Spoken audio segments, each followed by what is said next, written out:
wanted the best? You got the best. Tonight, the finest kickboxers on the planet throw down in Chi-Town for Glory Superfight Series Chicago. Two huge heavyweight bouts bring nearly 1,000 pounds into the ring with heavy-hitting high towers Benjamin Adegbuyi, Anderson Silva, and local hero Mo Green in action.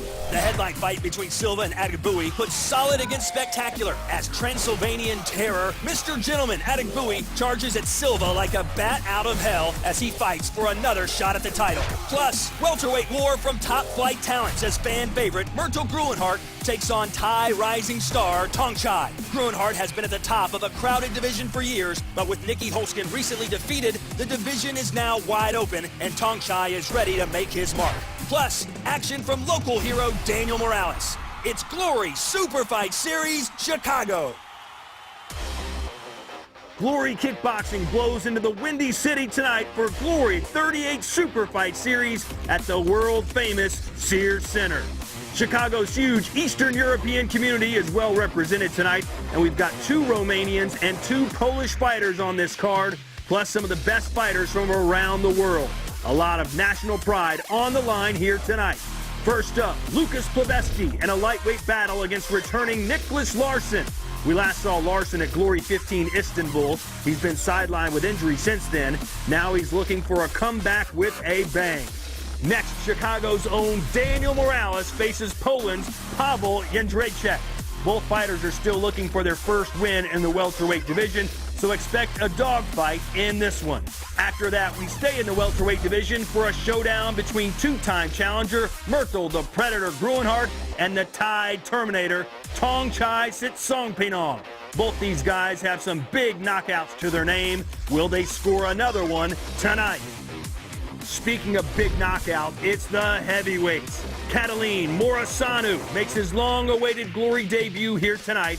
He's facing Maurice Green, who's fighting on home soil, but support from Chicago's Romanian community means Morisanu might have more fans in the house than Maurice does. We're staying in the heavyweight division for the headline fight. Number 1 ranked contender Benjamin Adegbuyi faces Brazilian veteran Anderson Braddock Silva, who's coming off an unsuccessful title shot against Rico Verhoeven. One of these men will walk out of the ring with his name in the title picture. This is Glory 38 Superfight Series.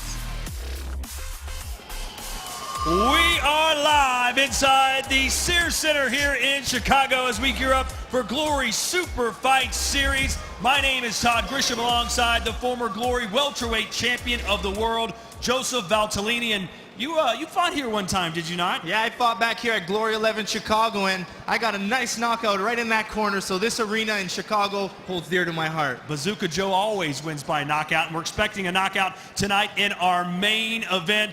Benjamin Adegbuyi, outside of Rico Verhoeven, our champion, is about as good as it gets in the heavyweight division. Yeah, Benjamin Adegbuyi only has 2 losses on his record, and those 2 losses only are from the current champion, Rico Verhoeven, and he actually joined Rico Verhoeven's team at Glory 35, so you're going to see big improvements in the ring tonight. That's right, he trains with Verhoeven now. As for Adegbuyi, he's from Romania, but growing up there wasn't the easiest for Benjamin, considering he was the only black child in his entire city.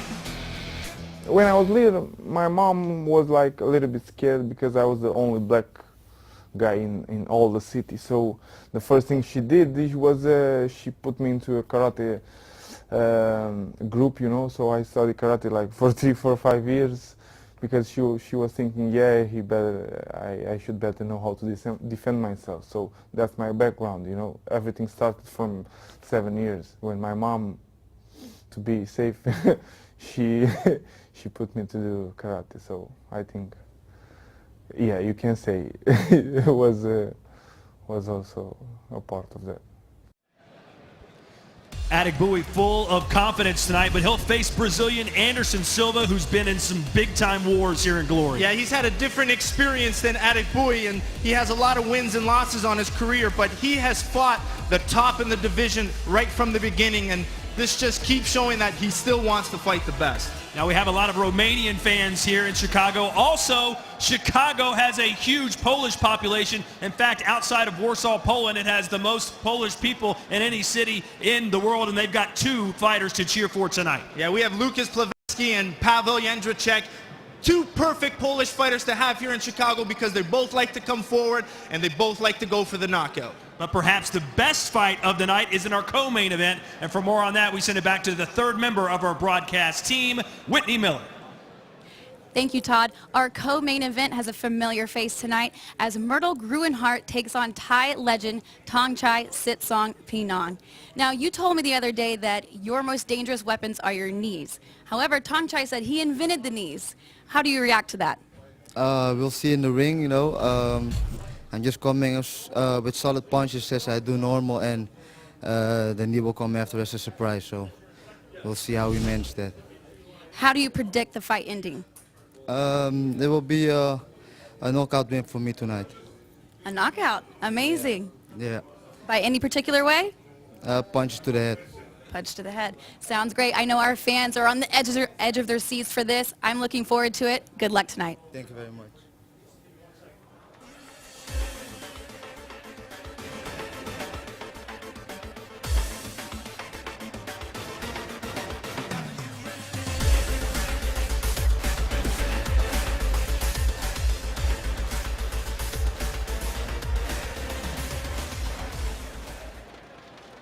Glory Sports International, the world's premier kickboxing organization, returns to Cubs country, the Windy City of Chicago, for the Glory Superfight Series.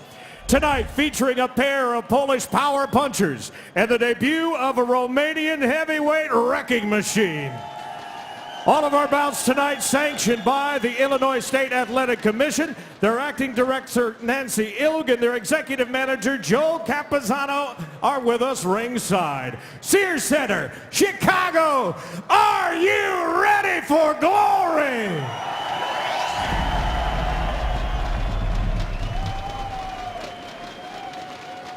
Ranked number one among Polish lightweights, he makes his glory debut tonight. Here comes Łukasz Plawecki.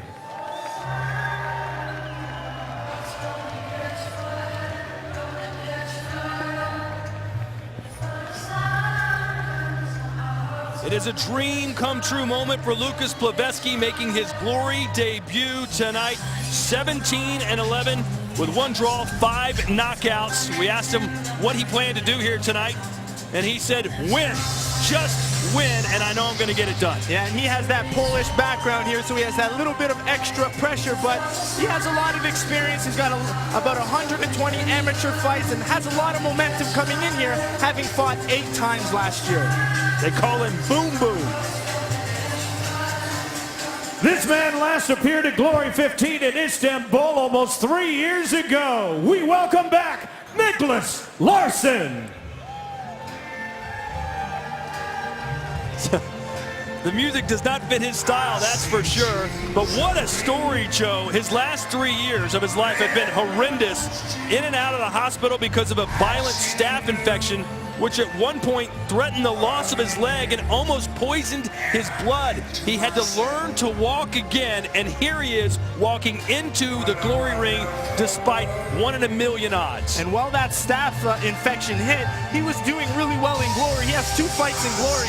He took a last-minute fight against one of the top in the division in Andy Risti, has a beautiful knockout over Steve Moxon. So I'm really excited to see what this layoff did and if he can continue his progress from the earlier glory days. Here is our tale of the tape. Denmark versus Poland at 154 pounds. Larson, despite missing 3 years, he's still only 27 years old, Joe. Yeah, he's still very young, but what's impressive there is that reach that he has, and that's what he's going to have to do to keep Plawecki away from him. And he has the most experience, but he's been off for 3 years, where Plawecki's been a little bit more consistent. Like I said before, he had 8 professional fights last year, so that momentum could play in his favor. Here are the glory rules if you're not familiar. We just have 3 rounds, 3 minutes each. Hit the ground running and kicking, ladies and gentlemen. Punches, kicks, and knees are the legal strikes. 3 knockdowns in a round or 4 in the fight results in a TKO. Looking at our scoring, each round will be scored using the 10-point must system. We're looking for knockdowns, damage inflicted, clean scoring strikes with an emphasis on spectacular techniques. And finally, if there's no clear advantage, judges will look at aggressiveness. Our first bout of the evening, scheduled for 3 3-minute rounds in the Glory lightweight division.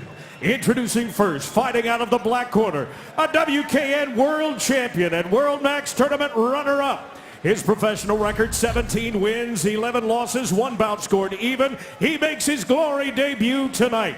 Standing 5 feet 7 1/2 inches, 1.72 meters. He weighed in at 154 1/2 pounds, 70.1 kilos. Fighting tonight out of Nowy Sącz, Poland, ladies and gentlemen, Lucas Boom Boom Plawecki.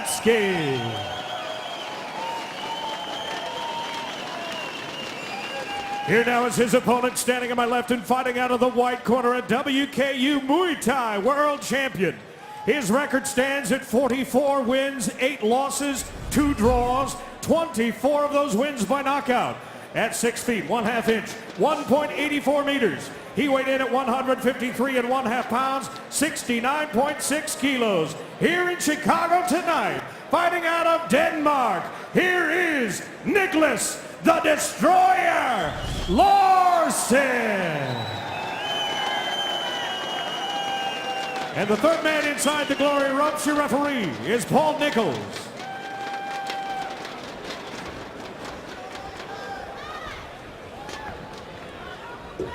Okay, gentlemen, you understand the rules that you're fighting to. Protect yourself at all times, obey my commands at all times. Do you have any questions? Touch gloves if you like. Great, back to your corners.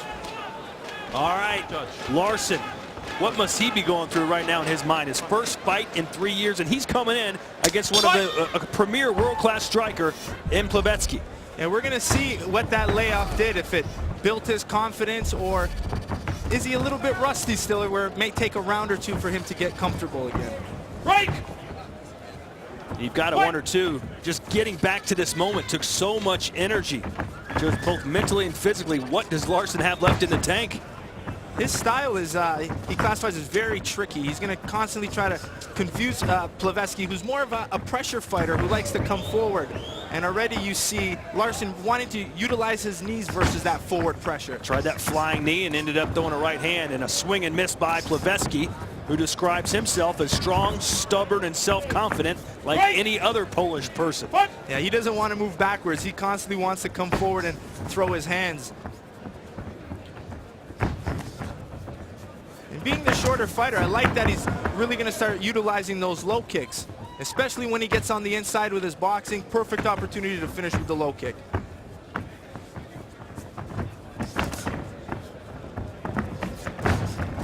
See how much Larsson likes the knees. He needs to be careful, though. When he's coming in like that, his head's exposed. That's where you're going to see Plawecki try to use those overhand shots. And he spun Plawecki around with a low kick, and there's a hard one delivered by the Polish fighter. And another one. Larsson says he's inspired by Remy Bonjacki, who, as you know, the Flying Dutchman. Yeah, he's known for those flying knees, Remy. And a lot of people really look at Remy as one of the best to use those knees. Remy making news recently, calling out our heavyweight champion Rico Verhoeven. Wants to come out of retirement to fight him. Everybody wants to fight Rico. And we even have Gokhan Saki calling out Remy Bonjacki. A lot of potential good matchups. That overhand right caught the ear there of Larsson. Sometimes that can be a shot that gets you a little discombobulated. Right in the temple. And that knee goes into the arm from Larsson.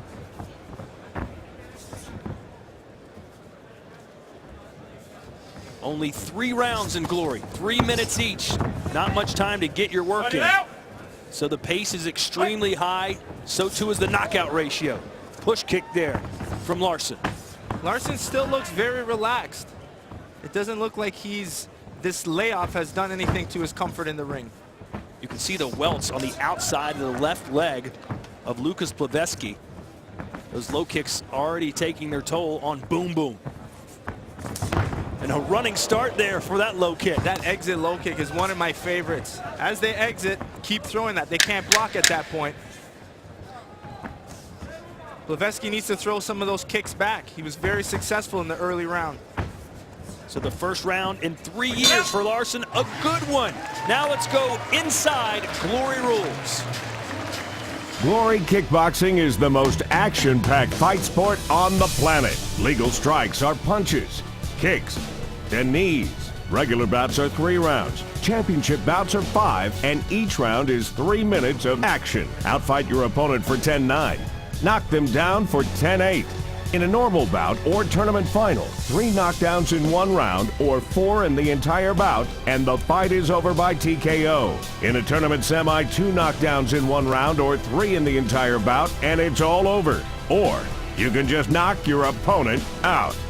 Sweeps, elbows, and grappling are not allowed. Clinching is okay if you follow up with a knee.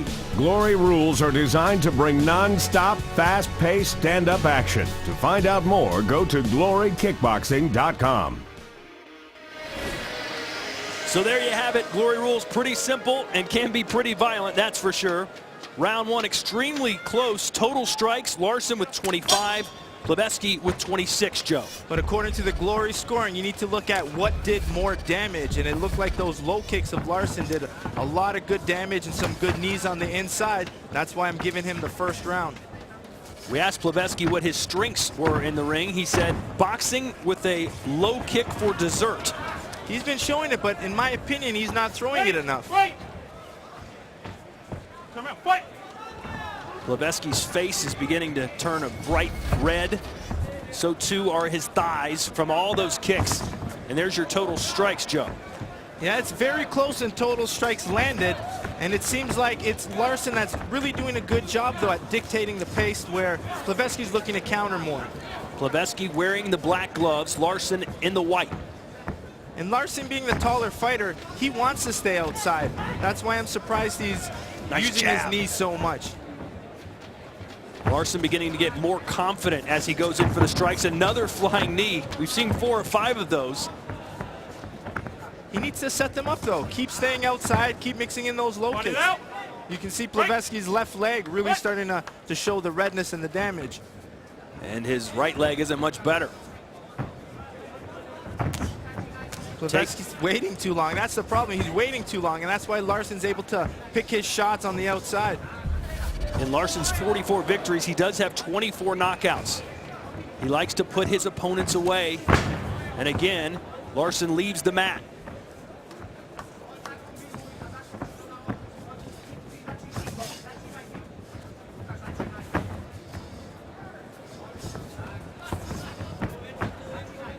Plebesky, the first of 2 Polish fighters we'll see here tonight on the Glory Superfight Series. Coming up next is Paweł Jędrzejczyk. Now Larson's playing a little bit different. He's using his movement, keeping his distance, staying longer, then mixing in those knees. That's a little better strategy than leading with that knee. Set it up with some strikes on the outside. And considering how many flying knees we've seen, what could he perhaps fake a flying knee and throw a different strike that might catch his Polish counterpart off balance? Well, I mean, the right kick is a good option to mix in the right kick or the front kick. There's so many different weapons to set up that knee. But a front kick would be a good option. Good body kicks, low kicks, many options. But Plebesky's waiting too long. He needs to be first. Especially when he gets inside. An obvious height and reach disadvantage. And that right hand connects, and then a knee to the solar plexus. Plebesky backing up here against the ropes, and Larson teeing off. Break! The best moment of the fight for the Denmark fighter. There's a right hand which beat Plebesky, who wanted a spinning back fist. Yeah, he crashed the distance, and that put him on the inside, and now Plebesky's got no defense. And there's a knee, and the bell comes just in time. Larson finishing the second round in style. Yeah. Let's take a look at Larson in this round. He did some good work staying on the outside and mixing in those knees, and those exit low kicks have been amazing. As Plebesky's exiting to get away, he's catching him on the leg, and those are beautiful low kicks, and those are doing the most damage when he throws them. But in this round, he's done a good job at staying on the outside a little bit more, mixing in straight punches, and then when he has Plebesky hurt, that's when he goes on the inside, uses his boxing and his knees. So we've seen all the good work that Larson's done. If you're in the corner of Plebesky, what's the game plan with 3 minutes to go? Don't wait. You got to be active. You got to be first. Don't let Larson dictate the pace, dictate the range. Plebesky's the shorter fighter. He needs to put the pressure on, get inside, maybe attack the body, and keep throwing those low kicks.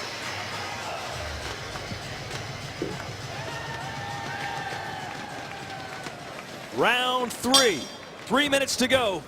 Can Plevetsky dig deep, find an answer, or will Larson put him away?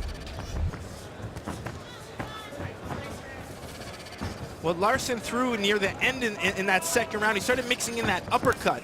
And like you said earlier, what's another option other than the knee? The uppercut's a good option.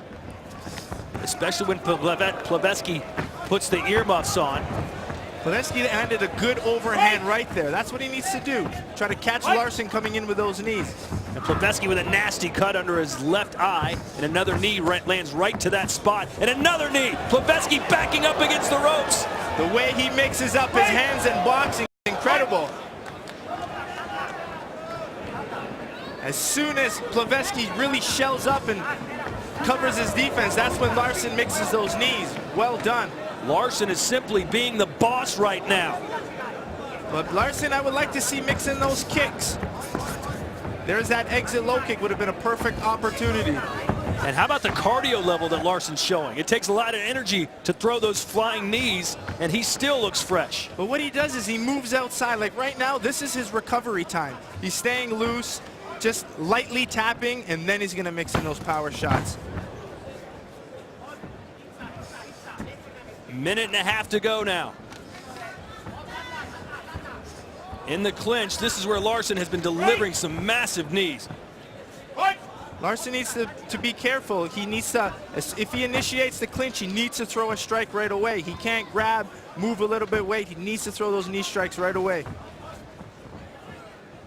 The question now for Larson, does he go for the kill, go for the knockout, or does he play it safe and kind of cruise control it in?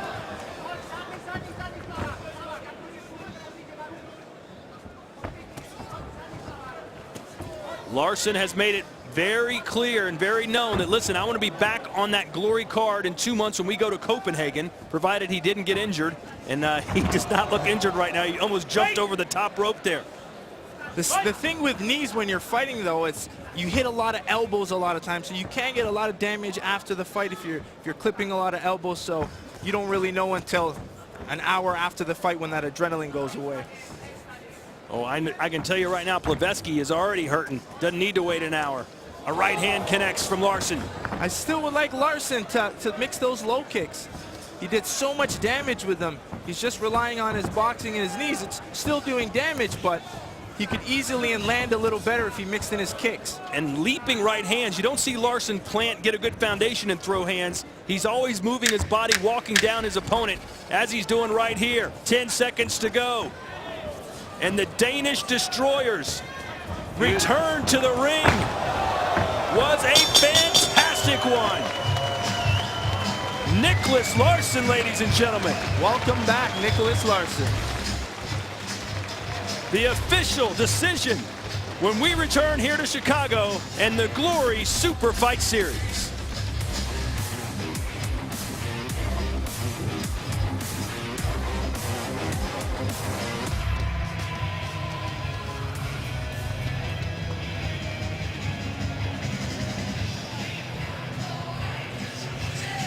'16 was a fantastic year here in Glory Kickboxing, but you don't have to take my word for it. Let's look back at 2016. It's our year in review in pictures.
We're back here at the Sears Center. Our first fight of the night has been completed.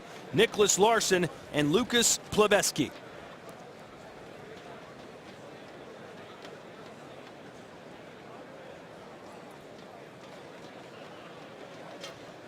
Let's take a look at some of the highlights from the first bout of tonight. It was all Nicholas Larson really utilizing his boxing and his knees and constantly mixing up his punches. And as Pleveski shelled up, those knees were coming right up the middle and doing a lot of damage. And he just continued that pace and constant pressure where he wanted to show that he's back and as a top contender. And he really showed that layoff of 3 years really didn't do much to his condition, his mindset, and he's ready for the next step in his Glory career. Here are the final statistics. Round one extremely close, but after that it was all about the Dane. And you can see here it's really those knees of Larson that did the most damage, where Pleveski was trying to utilize his boxing a lot, but it was definitely those knees and the boxing output of Larson that did the most damage and won this fight 30-27 in my opinion. Let's see if Joe's right. For the official decision, here is Tim Hughes. Ladies and gentlemen, after 3 rounds of kickboxing, we go to the judges' scorecard. Here now are the totals. All 3 judges scored about the same, 30-27, a unanimous decision for your winner, Nicholas Larson. There you have it, Nicholas Larson getting back on his winning ways, and it's a bright future for this young guy, and that layoff didn't show to do much to his career. And we will see him again in April, provided he's healthy, and he looks healthy to me. We'll see him in his home country. We'll be in Copenhagen, Denmark in April. Still to come, it's a classic Dutch style versus Muay Thai as Holland's Myrtle, the Predator Gruenhardt, faces one of the best fighters Thailand has ever produced, the Thai Terminator, Tong Chai. But up next, the always exciting Daniel Morales, fighting in his hometown of Chicago, meets Poland's Paweł Jędrzejczyk, who should have just as much support from the Windy City as does Morales. That fight is next.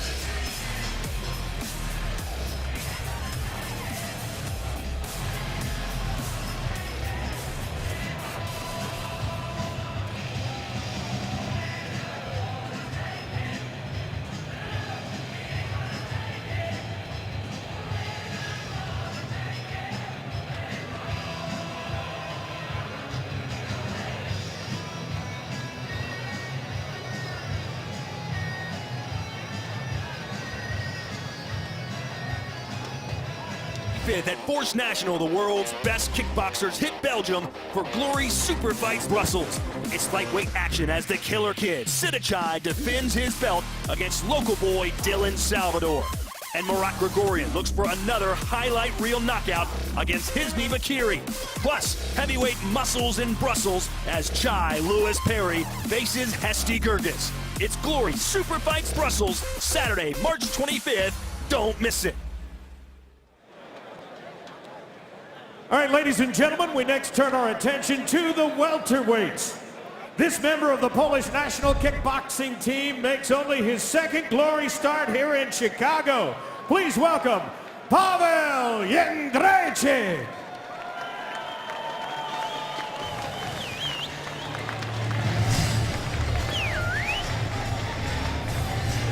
Paweł Jędrzejczyk is a Muay Thai specialist. In fact, he was the first Polish fighter to ever win at Raja Stadium in Bangkok. That's a very prestigious title and shows that he has a high-level Muay Thai background, but we first saw Jędrzejczyk at Glory 27 Chicago, and with him and his Polish crowd behind him really motivates him to keep coming forward and not stop with that constant pressure, and that's why he's really fun to watch. After a successful amateur boxing and Muay Thai career, this Illinois upstart now sets his sights on the world of kickboxing. Here is Daniel Morales.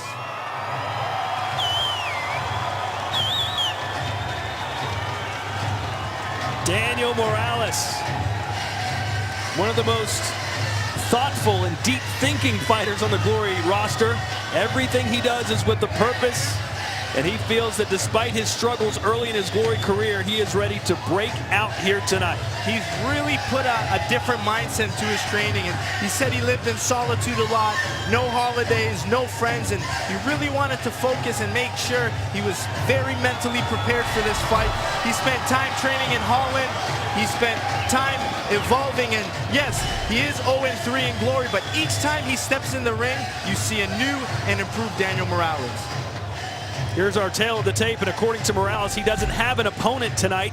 His opponent is an illusion. It's all about himself. Daniel Morales, 26 years old. As for Jędrzejczyk, he is a veteran, and he has he has several fights more than Morales does, and he'll look to use and show that veteran leadership here tonight. Yeah, Pavel has a lot of professional experience, and Daniel Morales made his professional debut with Glory. He doesn't have much kickboxing experience. He does have a good amateur background in Muay Thai, MMA, and boxing, but he's still new to this kickboxing game, and this is why we continually see him evolving each time he's in the ring. This welterweight matchup scheduled for 3 3-minute rounds in the Glory welterweight division. Introducing first, fighting out of the black corner, a 5-time world Muay Thai and kickboxing champion. His record, 21 wins with 7 losses, 1 bout scored even, 6 of those career wins coming by way of knockout. At 5 feet 11 inches tall, 1.80 meters, he weighed in at 168.5 pounds, 76.4 kilos. He's here tonight out of Wrocław, Poland. Ladies and gentlemen, here is Pavel Jędrzejczyk.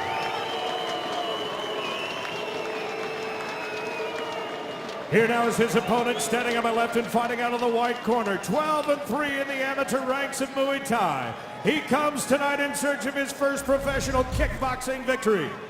He stands 5 feet 11 inches tall, 1.81 meters, and he weighed in at an even 170 pounds, 77.1 kilos.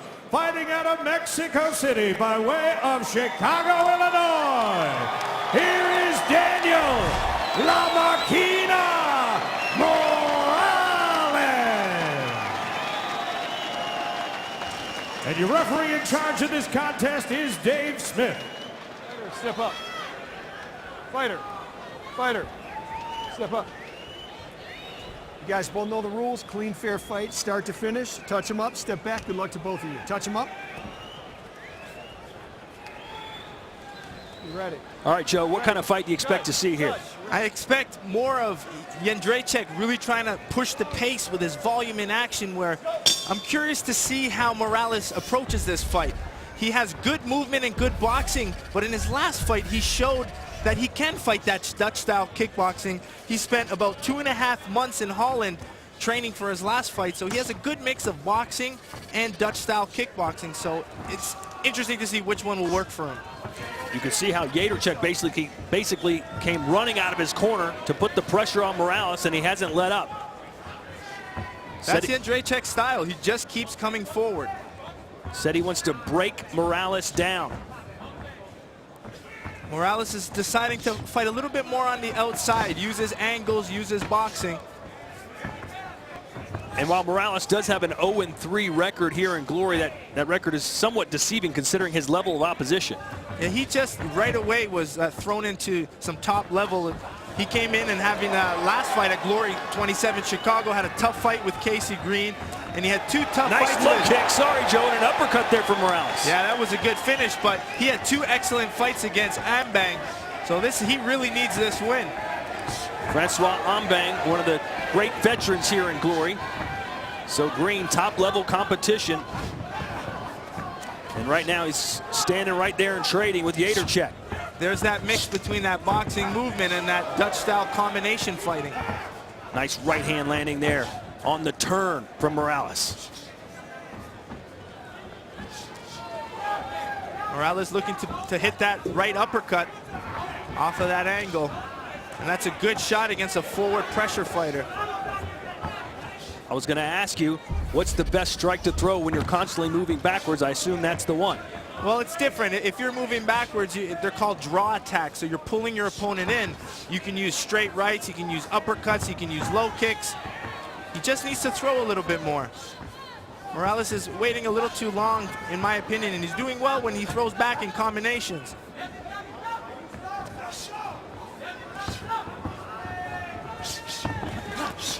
One-two there from Yaderchuk. Then a body kick to finish it off. A nice uppercut, Joe's favorite punch.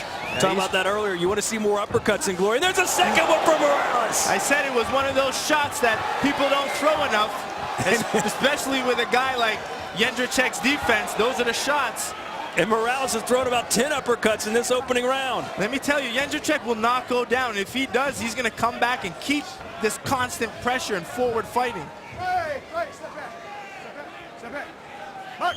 Polish fighters known around the world for their toughness. A right hand from Yaderchuk there. Great opening round, and Morales is going to throw and kick to the bell. Yaderchuk answering back here. And a body kick from Morales. Great opening round here between Morales and Yaderchuk. This is an actually tough round to score because you had that pressure of Jędrzejczyk and throwing a little bit more volume, but Morales did land some good power shots, especially those uppercuts, seeing Jędrzejczyk's head pop. Those got to be the damaging shots of the round, and he threw a few, and that seems to be his biggest shot, continually drawing back and mixing in those uppercuts. Spectacular offense. Is an uppercut considered spectacular offense in your opinion? No, it's a standard punch. When we're looking at spectacular techniques, we're looking at more of the high kicks, the spinning back kicks, the flying knees. The uppercut is just a weapon, in my opinion, not used enough. Even though it's a spectacular uppercut, it is not spectacular offense. Got it. Nice opening round from Morales. If we look at the total strikes landed, 52 for Morales, 38 for Yaderchuk. So perhaps Morales just 2 rounds away from his first win here in Glory. Let's hope round 2 was as good as round 1. They start trading again. Morales doing a good job adding in those low kicks as well, Joe. Yeah, he's in his last fight with Ambang really showed good development in his kicking, but he needs to keep it up. That's a good shot against the forward pressure. But the thing is, that forward pressure of Jędrzejczyk scores well with the judges because it shows him constantly coming forward. He might not be landing as much, but it shows a more dominant position. A nice 1-2 from Yaderchuk, and then a body shot. And Morales walking right through him, and again goes to that uppercut as blood begins to drip out of the mouth of Yaderchuk. That's what he needs. Morales doing well in combinations. But he needs to set that uppercut now. Pavel knows that shot's coming. Mix it up with some hooks, some low kicks, some body kicks. Mix it up.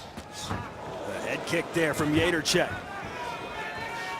Morales also accomplished in the MMA world. He won the Combate Americas welterweight championship. That's when I first met Morales. I actually was a guest kickboxing coach on Combates Americas, and that's when I first met Morales, and he told me he watched Glory 11 and he knew he was going to be in the ring one day. Glory 11 right here in Chicago. Was sitting with his dad, said, "Dad, this is what I want to do for a living." And here he is, full circle of life, Joe, in Chicago, fighting on the Glory Superfight series. Positive thinking. Left hand finishing off that combination. Always a good crowd here in the Windy City. They're appreciating the effort they're seeing in this fight from both these athletes. It's tough for the crowd to cheer. You have the Polish side and the Chicago side. Nice move and stick there from Morales. He's using that jab to the body, maybe to set up his right hand. And now Morales is cut under his left eye. And a rare uppercut to the body. Don't see that too often. There's that low kick. I'd like to see Morales maybe mix in some knees. And now you can see Yaderchuk trying to bully Morales there in the corner. He just keeps coming forward. He's one of the very tough, very durable. He doesn't stop. The left lands from Yaderchuk. Nice combination punching, a spinning back fist from Morales. Definitely a better round for Morales, but he just hit a counter left hook. Both men have landed power punches and absorbed some big power punches, but no one has been seriously hurt thus far, or at least they haven't showed it outwardly, as again they exchange, go into the bell, the end of round 2. They just seem to be throwing a lot of cumulative damage. They're doing more damage as the fight goes on rather than really setting up that one big power shot. It's more of that cumulative damage that they're going for. Well, Joe, through 2, how do you have this one scored? This one's really tough. I'm going to give round 2 to Morales. First round was really close. Could have gone either way, so just for interest's sake, let's call it 1 round apiece. So it's all to fight for here in the final 3 minutes. Morales looking for his first Glory victory. So too is Jędrzejczyk, who enters just 0-1 in his Glory career. For either of these guys to have a steady fight schedule with Glory, they have to have consistency in their wins, and it starts with right now. And Jędrzejczyk is at the older age. He's 36 years old, so he needs time is an issue for him, so he needs a win if he wants another fight with you. And if you look at the spelling of the name Jędrzejczyk, it looks a lot like Joanna Jędrzejczyk's name, the Polish UFC champion. And they're actually friends. Yeah. She texted him before this fight, wished him good luck. They also did some training in Thailand together. So we know she's watching right now on UFC Fight Pass, cheering her countrymen on, and he's got a lot of work to do here against Morales, but that body kick landed.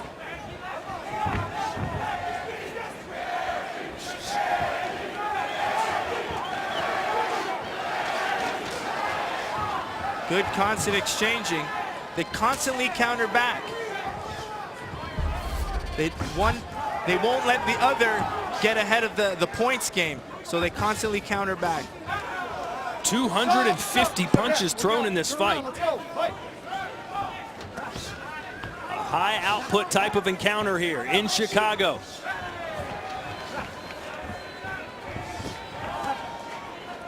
Both guys don't look like they have that power shot to knock the other person out. But like I said earlier, it's that constant shot and the damage. Maybe it takes 4 or 5 shots to land to knock him out, but it doesn't look like they have that single power shot to knock each other out. And it's interesting, Morales' corner keeps yelling at Morales to come forward, to put pressure on Jędrzejczyk, turn the tables. Nice right hand straight up the gut. Those counter straight punches. Looks like Morales is a little bit faster now than Jędrzejczyk. That grazed off the forehead. Trying to score points with those spectacular techniques. But Morales really hasn't thrown any uppercuts this round. He's all out, Joe.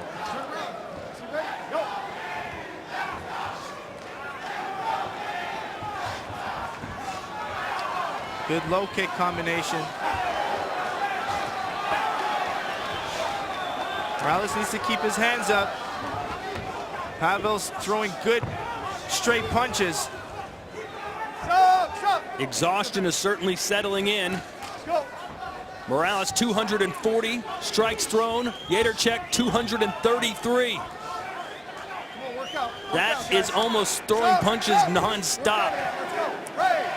Go to a gym, find a heavy bag, and hit it 300 times. See how you feel. And that's with nobody hitting back. It looks easy when you watch it, and I'm sure a lot of people at home are wondering why their conditioning is not there. But let me tell you, try fighting 3 3-minute rounds as hard as you can on a bag. 20 seconds to go here. It's been a close fight. It's been an entertaining fight. And a spinning back fist to the body, and it backs the Polish fighter up. And they're going to go to the bell again. That was a slip. Jędrzejczyk wants a knockdown. He's not going to get it. One more chance to hit him in the face. Here we go. Both guys going to sit in the pocket, try to get the last little bit of judges scoring on their side. Jędrzejczyk thinks he's won it, Joe. So too does Morales. The statistics certainly skew towards Morales. Yeah, fight metrics showing that Morales landed a lot more. Output was very, very close, but it shows that Morales landed a lot more. It was a lot of fun to watch. Let's see who got the job done. The official decision when we return.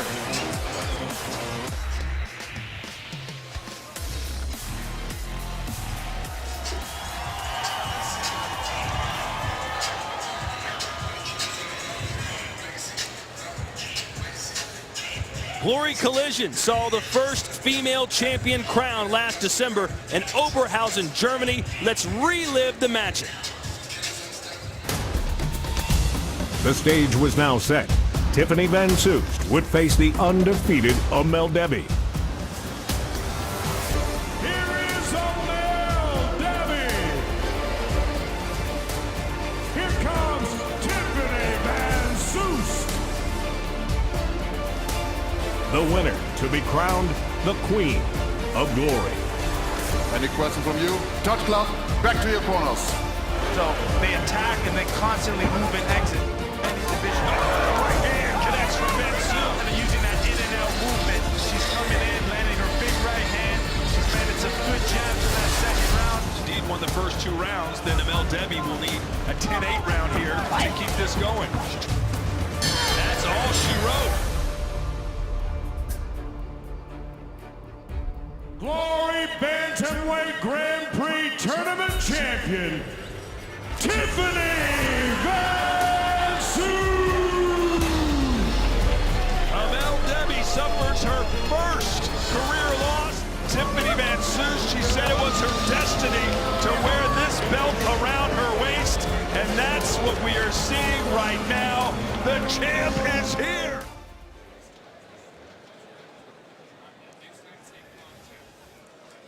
Welcome back here to the Sears Center. Daniel Morales and Pavel Yaderchek. You can't ask for more from 2 fighters in the ring. No, and they constantly threw nonstop all through 3 rounds, and it seemed like the early damaging shot from Morales was that uppercut, but Pavel Yaderchek just kept coming forward, and he did eat some good shots, but kept coming forward, pressuring himself and constantly throwing those 1-2 punches and low kicks, counter left hooks. So that aggressiveness of Jędrzejczyk made it very difficult for the judges to score, and I have no idea which way the judges are going to shoot this, but both guys constantly back and forth action, countering off of each other, making it very difficult to decide who tonight's winner is and who will have their first winning the Glory ring. Both men appear to be very confident right now as we go to the statistics, and as you can see, they lean heavily towards Daniel Morales. 168 landed compared to 100 from Yaderchek. Here's the decision. Which way will it go? Tim Hughes lets it. Ladies and gentlemen, once again, after 3 rounds of kickboxing, we go to the judges' scorecard. Here are the totals. Judge Mason and Judge Pacillo score the bout 30-27. Judge Janicek scores the bout 29-28. All for your winner by unanimous decision, Daniel Morales.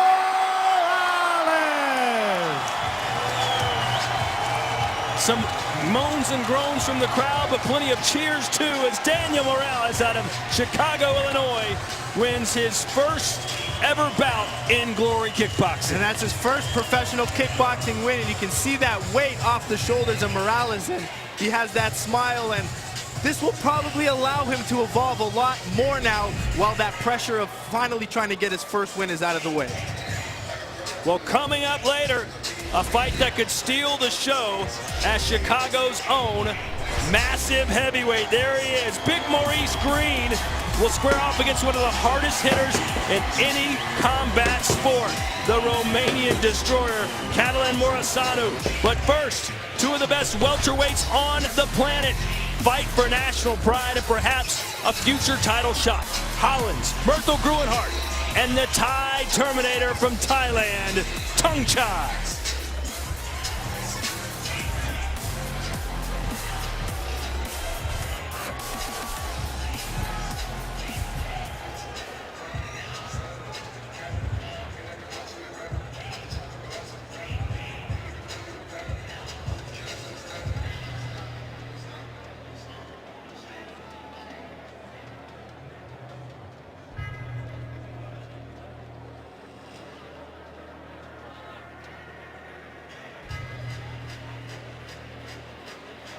March 25th at Force National, the world's best kickboxers hit Belgium for Glory Superfight Brussels. It's lightweight action as the killer kid, Sidachai, defends his belt against local boy Dylan Salvador.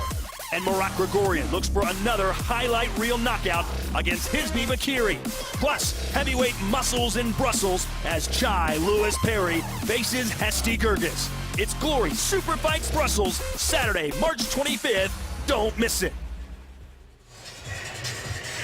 We are back live here on UFC Fight Pass from the Windy City of Chicago, Illinois, one of the great fight towns in the United States, and a good crowd here on display here tonight. That is the Navy Pier, Joe. I know you were strolling down there, whistling while you worked, enjoying the sights and sounds of the nice Ferris wheel, weren't you? Yes, I was. This bout once again scheduled for 3 3-minute rounds in the Glory welterweight division. Coming off of a knockout win in his Glory debut at Glory 34 in Denver, here is Thongchai Sitsongpeenong.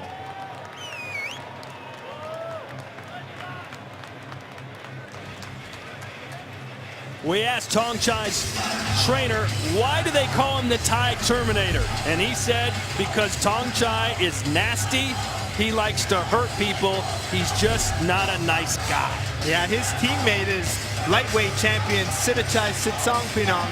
And Thongchai is the nice one in the group, where Thongchai really wants to hurt you. And he is known for his knees, and this is what makes this fight so interesting, is that his opponent, Myrtle, also known for his knees. And this fight is about Muay Thai from Thailand against that traditional Dutch-style kickboxing. So this is the fight that I'm most excited for, to see if Myrtle could adapt to fighting a Thai fighter with a different, slower pace, rather than that usual combination Dutch style that he's used to. This Glory Contender Tournament champion has won 2 of his last 3 Glory starts. He is Myrtle Grunhard.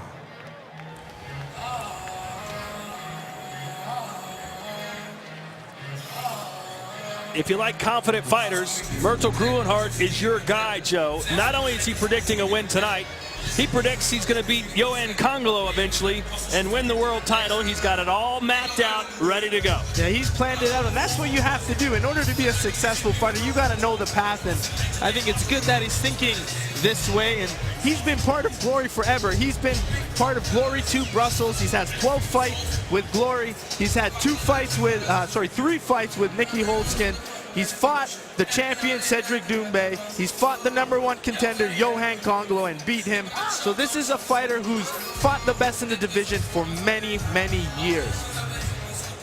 As I mentioned, he does not lack confidence. He's having fun, and he's ready to rock and roll. If there's been one knock against Myrtle Grunhard, it's that he doesn't get up for every fight. He's not consistent in the ring, but he promised us we'll see the best version of himself tonight. Yeah, he needs to find that consistency, and I think he's motivated. He's been so close from that world title that he has that motivation now, because he sees that clear path, and he needs to work hard, and it starts with a win with Thongchai. All right, here's our tail of the tape. It's the Netherlands versus Thailand. Welterweight division, that's 170 pounds. Myrtle, 30 years old. Thongchai, only 21, but don't let the age fool you, right, Joe? No, he has tons of professional experience, and he's been fighting from the young age of 11, so he has tons of experience behind him. But you got to look at Myrtle, has 88 professional fights, but look at that, 168 pro fights. Yeah, but all in Muay Thai, and this is actually his only second kickboxing fight. So let's see if that Muay Thai style can do well in the Glory ring against a top kickboxer in Myrtle. All right, Chicago, this welterweight matchup features 2 of the world's top 10 in the welterweight division, scheduled for 3 3-minute rounds. Introducing first, fighting out of the black corner, a WMC Intercontinental Champion who became Lumpini Champion at the young age of just 17. His professional record, 135 wins with 33 losses, 46 of those wins by knockout. At 5 feet 10 inches tall, 1.78 meters, he weighed in at fight time at an even 171 pounds, 77.6 kilos. Fighting out of Bangkok, Thailand, and ranked number 7 in the world, here is the Thai Terminator, Thongchai.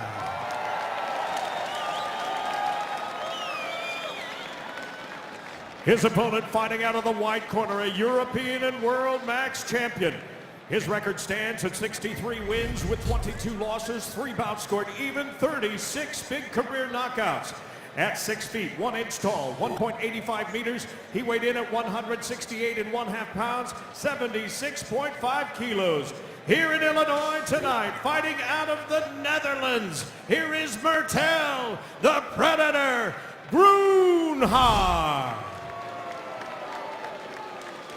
And once again, your referee is Paul Nichols.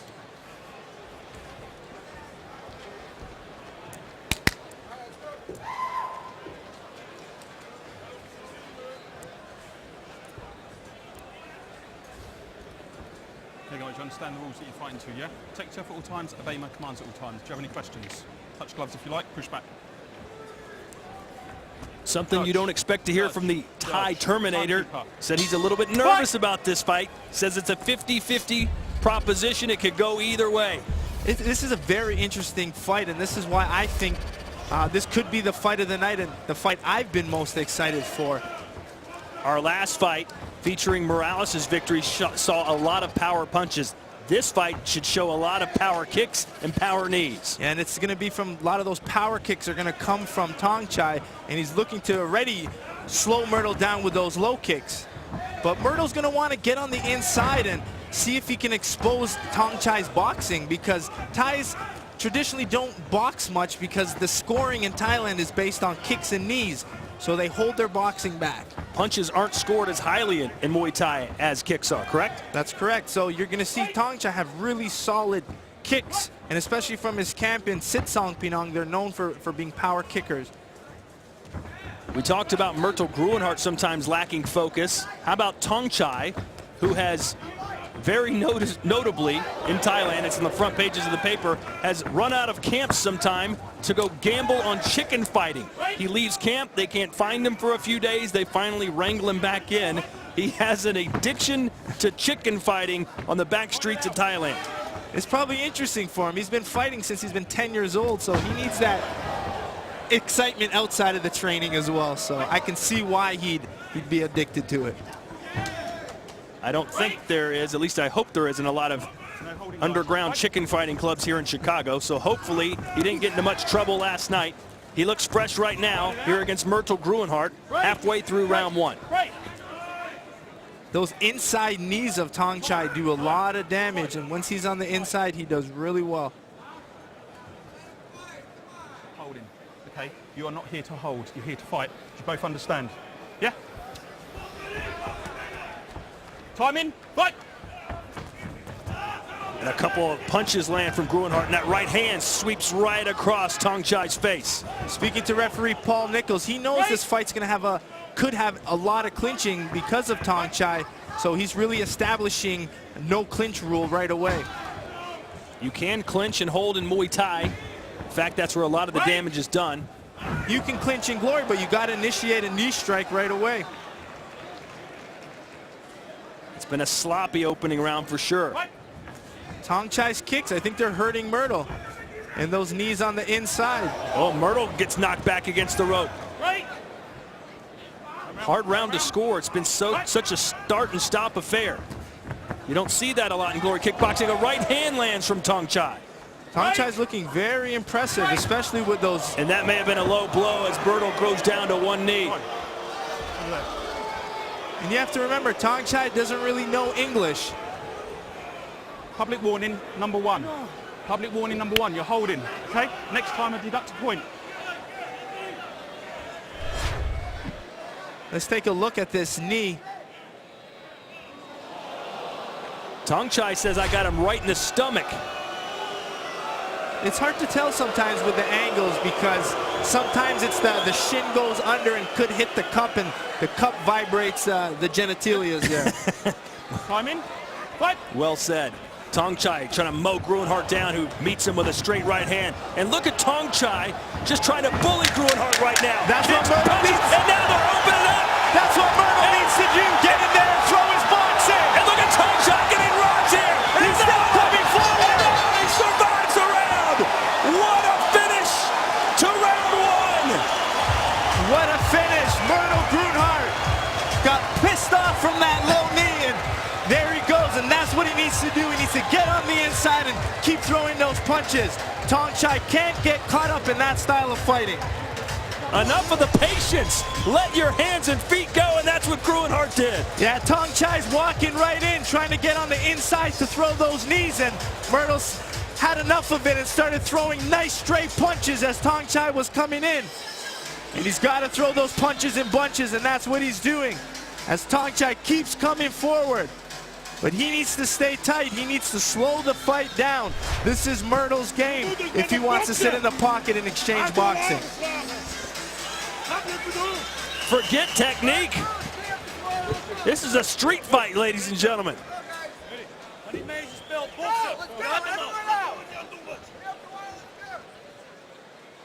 And Tong Chai, as wobbled as he was, is already out of his corner, chomping at the bit. Going right after Myrtle again. The Thai Terminator. And Tong Chai was winning that round until Myrtle really utilized those straight punches, drawing Tong Chai in. So Time. That's it.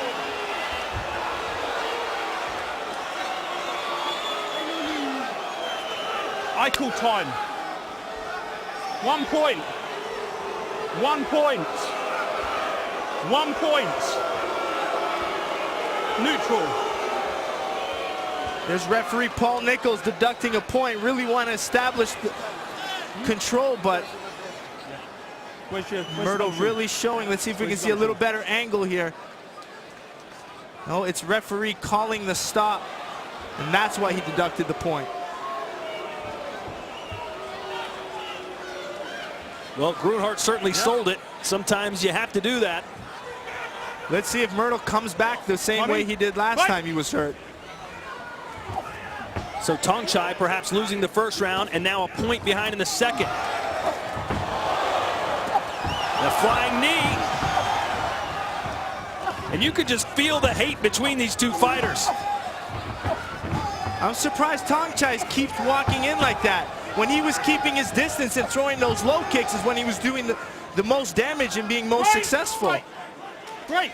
But now he's fighting Myrtle's fight, and this is what Myrtle wants. Right. It's been sloppy. It's been violent.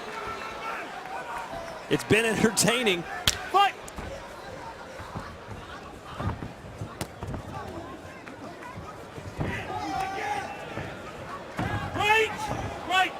Right.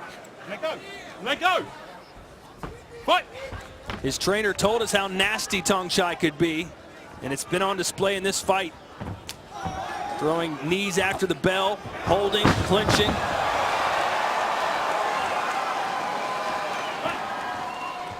And Myrtle's such a tall fighter, so Tong Chai is having a hard time on getting those knees above the waist, and could be the height differential, could be a few different things, but he's got to stay out of that clinch.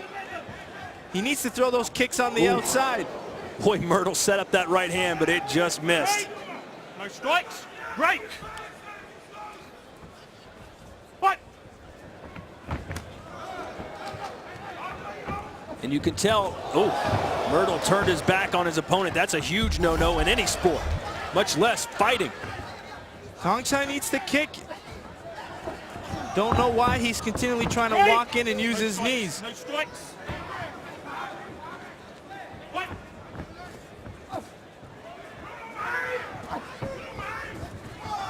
And there's a kick he asked for, a high kick from Tong Chai. But it was his low kicks, and then he's closing distance by jumping in with his knees. And then he's going to constantly get warned for being in the clinch. Let's see whose fitness level is higher. They're already exhausted, you can tell. We still have a full round to go.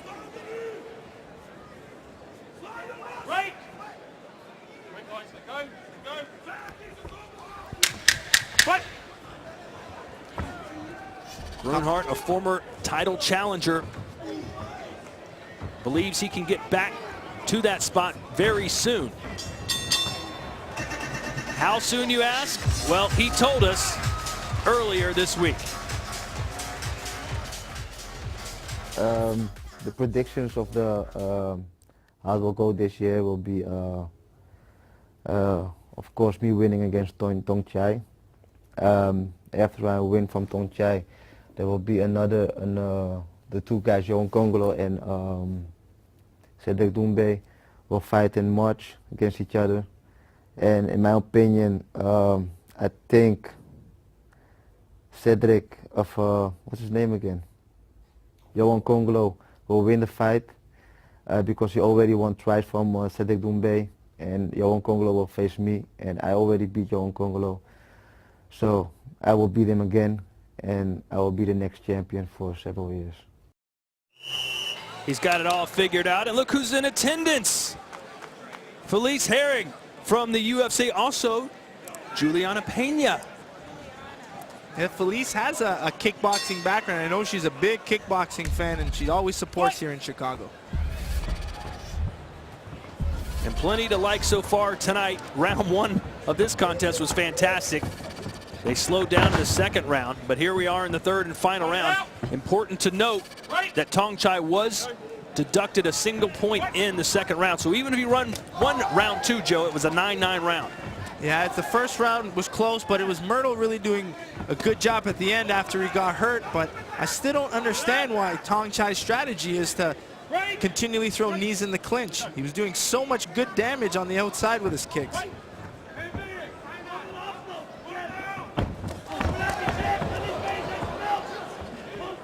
Even with Myrtle, Myrtle should try to keep that distance, kind of keep that space, keep using his jab and straight punches, because he knows Tong Chai has to come forward.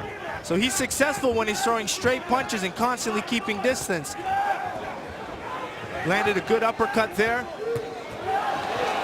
And when it comes to punches, Gruenhart will win this out. And it was a left hook that sends Tong Chai down.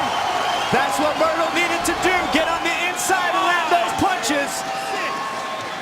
6, 7, 8, gloves up, fight. The Thai Terminator is down but not out as the Predator from Holland hones in. Myrtle's utilizing those uppercuts and hooks. Down he goes again.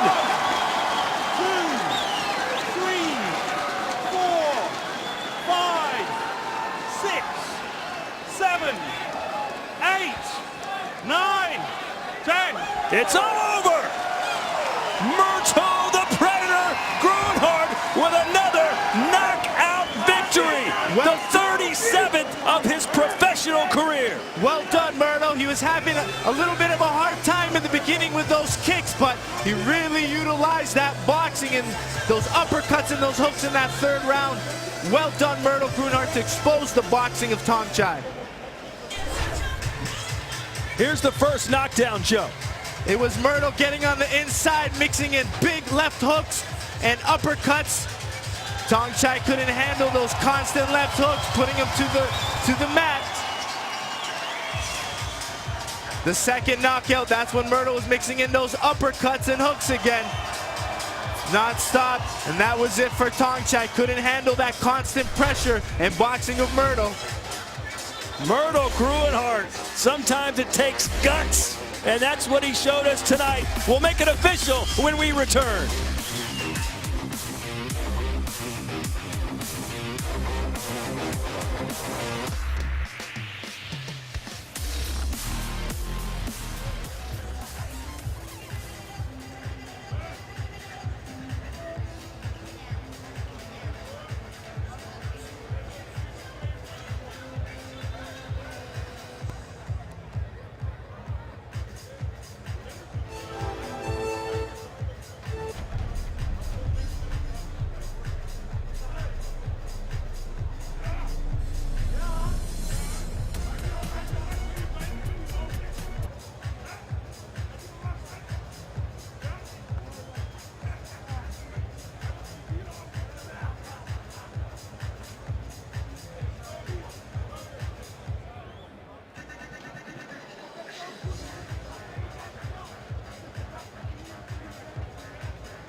See, when the opening of the center ponto,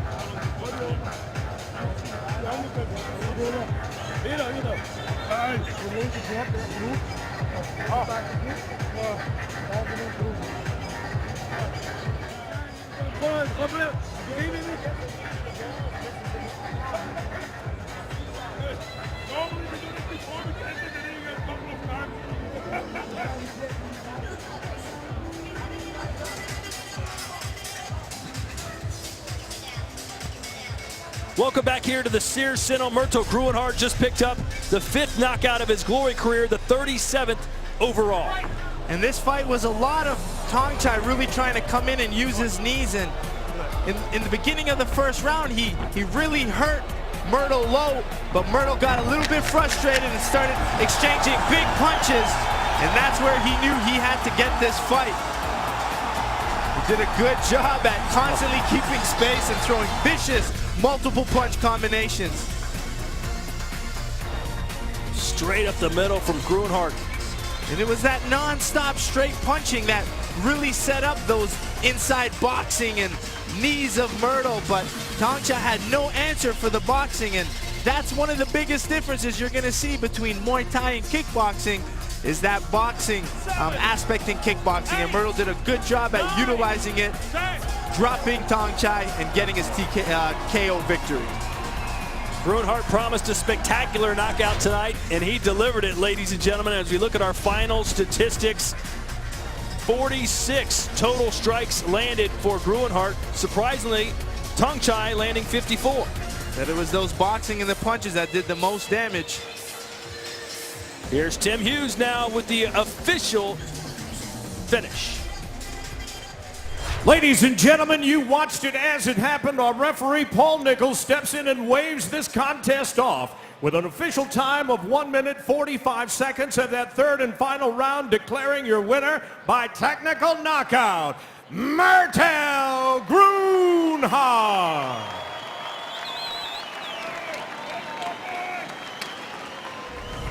Let's go into the ring now. Whitney Miller with the winner. Ladies and gentlemen, Myrtle Gruenhardt. What an amazing performance. Talk about an explosive, violent match. Now, take us through the last few moments of the fight. Yeah, I heard my coach Mike screaming, "Believe in your punches, keep boxing with him." So that's what I did the second round, and I got him. So that 8 counts opened everything in the game in the last round. Was this the type of match you expected from Tong Chai? Yes, I know he was, tough fighter. So, but I visualized the whole fight, so I knew I was going to win. I already told you in the dressing room I was going to win on KO with punches. So that's what I did.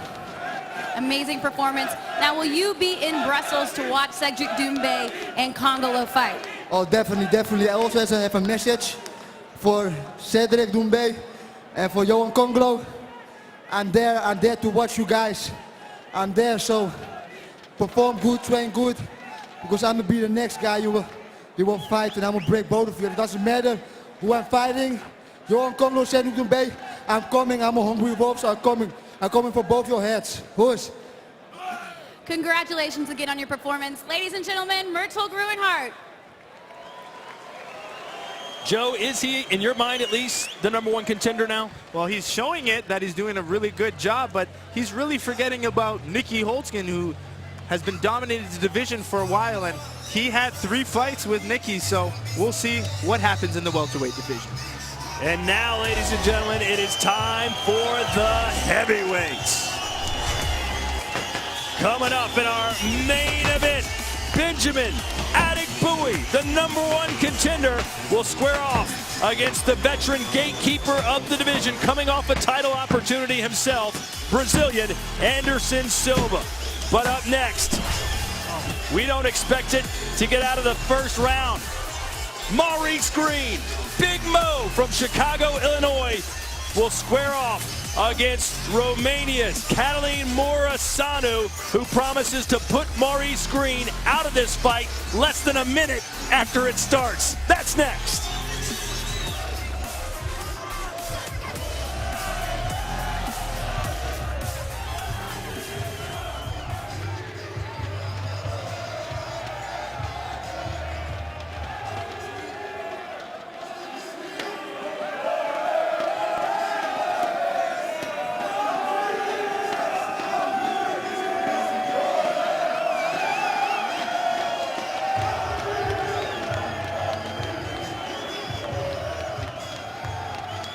March 25th at Force National, the world's best kickboxers hit Belgium for Glory Superfight Brussels. It's lightweight action as the killer kid, Sidachai, defends his belt against local boy Dylan Salvador. And Murat Grigorian looks for another highlight reel knockout against Hizmi Bakiri.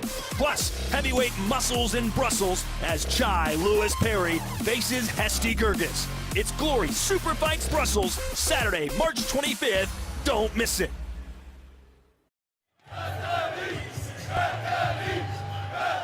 Ladies and gentlemen, it is time for the heavyweights. His career win hit list includes victories over names like Silva, Goodrich, and Camayo. Here is Catalin Morazano.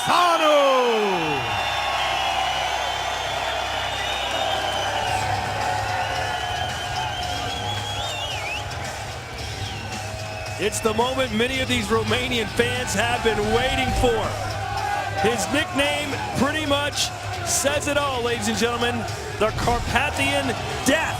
And there's a reason why everyone's cheering, because he is known as a wild and aggressive style. He only goes for KOs. That's all he wants. He's a former professional rugby player, and his favorite fighter, not many people will say this, it's Bob Sapp, who's known for that aggressive style, and he kind of acts and simulates that way in the ring. Hey, you don't want to talk about this, but your favorite kickboxer ever, Ernesto Hoost, got beat down by Bob Sapp, I believe twice. Oh, you keep talking about that.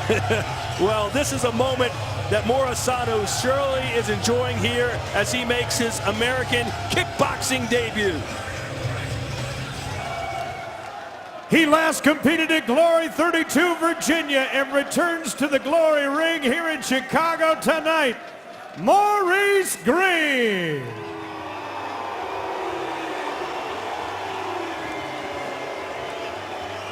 The height and reach differential is literally off the charts, Joe.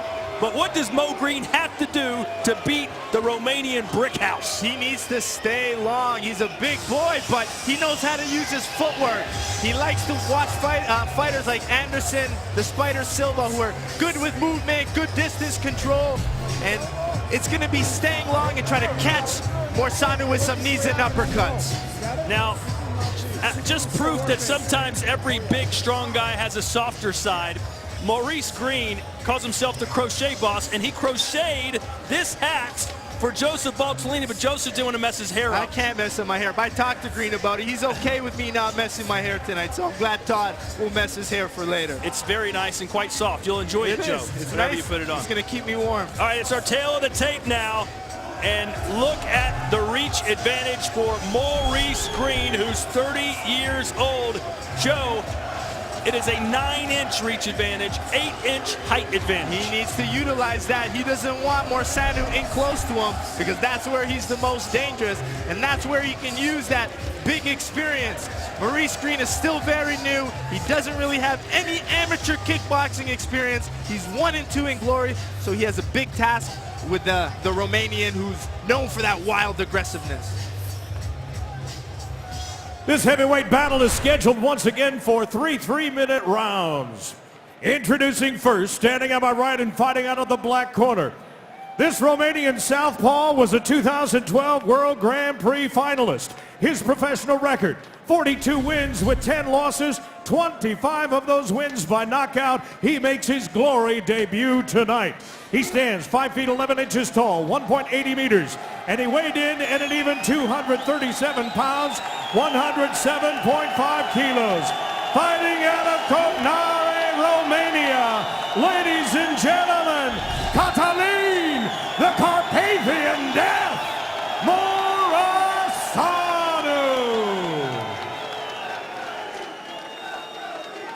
Here now is his opponent, standing on my left and fighting out of the white corner. He finished his Glory debut in San Diego by knockout at Glory 21. His young professional kickboxing career, 4 wins with 3 losses, 2 of those wins by knockout. Standing 6 feet 7 inches tall, 2.01 meters. He weighed in at fight time at an even 271 pounds, 122.9 kilos. Here tonight from St. Cloud, Minnesota, ladies and gentlemen, Mo the Pirate Green.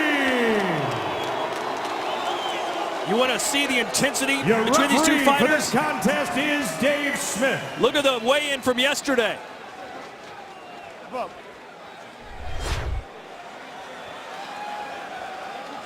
Morisano.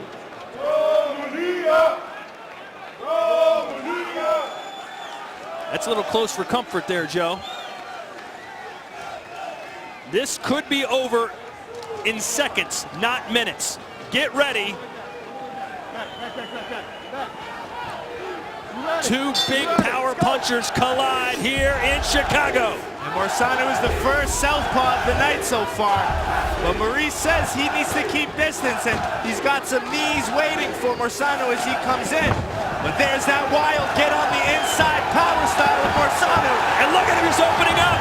He's trying to mix in the body shots, and that's what he needs to do. And he caught Mo Green coming in. Yeah, there's Green trying to use his knees.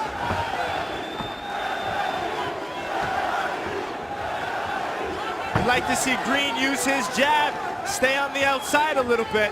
Doesn't need to rush the knee right away. It's pretty easy to determine what each man's strategy is. Morisano, get inside. Mo Green, stay outside. Morisano does have a good, powerful left kick, so let's see if he uses those low kicks against the taller Green. The straight right connects from Mo Green, and Mo Green's willing to trade. I don't know if this is a smart thing to do. The Carpathian Death wants this kind of wild brawl. Yeah, he says Morisano throws really wide, which is like looping punches, so he needs to throw punches down the middle. Inside leg kick there from Morisano. Another good shot for Green is that uppercut. Morisano's used to fighting big, tall heavyweights. In fact, he seems to enjoy it. And he's beat one of my idols in the sports, Gary Goodridge. You've already got blood coming out of the forehead now of Morisano. A chance to breathe now for a few seconds at least. A little longer than Morisano predicted. Mo Green covering up now.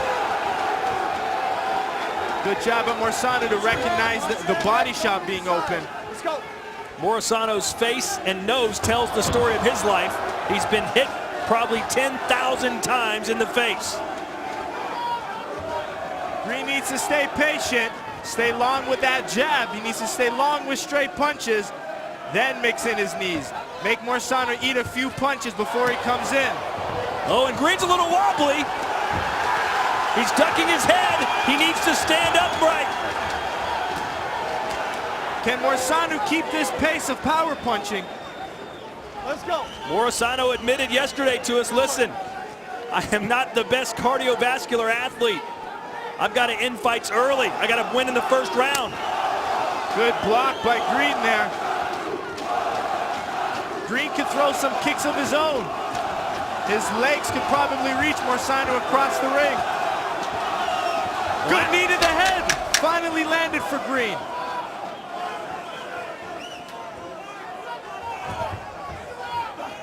It's just what we expected here in round one.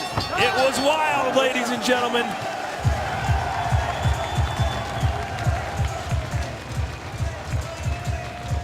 Let's meet these guys now. First up, Mo the Pirate Maurice Green. Yeah, known as the crochet boss, and you saw Todd wearing my hat, and I got to make sure Todd doesn't steal that when he leaves and it comes back with me.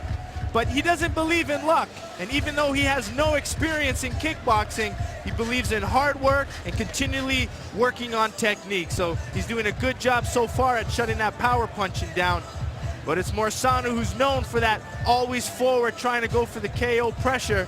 He's got a huge resume of record, beating some of the best in the sport, including wins over Anderson Broderick Silva, Gary Goodridge, Mighty Mo.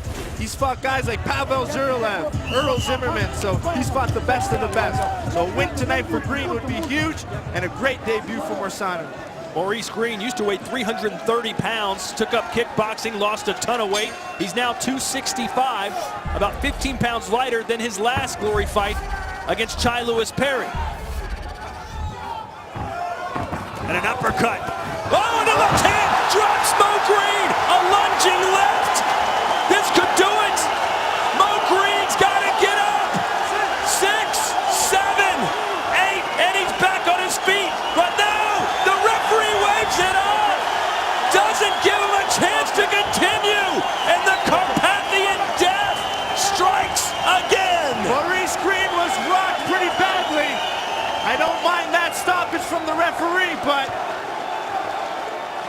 Joe, I got to disagree with you. This is the heavyweight division. If you get up, you're walking around, give him a shot. Well, you see Green holding his head, so you got to know he may have been more hurt than he actually showed. Either way, what a left hand by Catalin Morisano. Here it is. Morisano basically jumped into that left hook. All of his weight clipped the chin of Green. And look at the grimace on the face of Green. That hurt. And Green was starting to get confident. And then boom! Out of left field. And that's how much power Morisano put on it. He went down with Green. Yeah, he threw everything behind that shot. The Romanian fans got exactly what they came here for. A highlight reel knockout by Catalin Morisano will make it official when we return here to Chicago.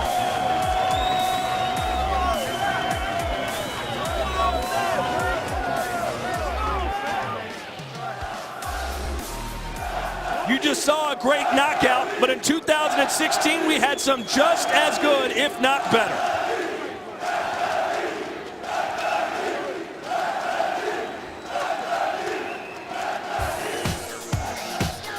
At number 3, it's Glory 32 Virginia, and Zinedine Hammerlane of France takes out Warren Thompson with a devastating overhand right that's so fast.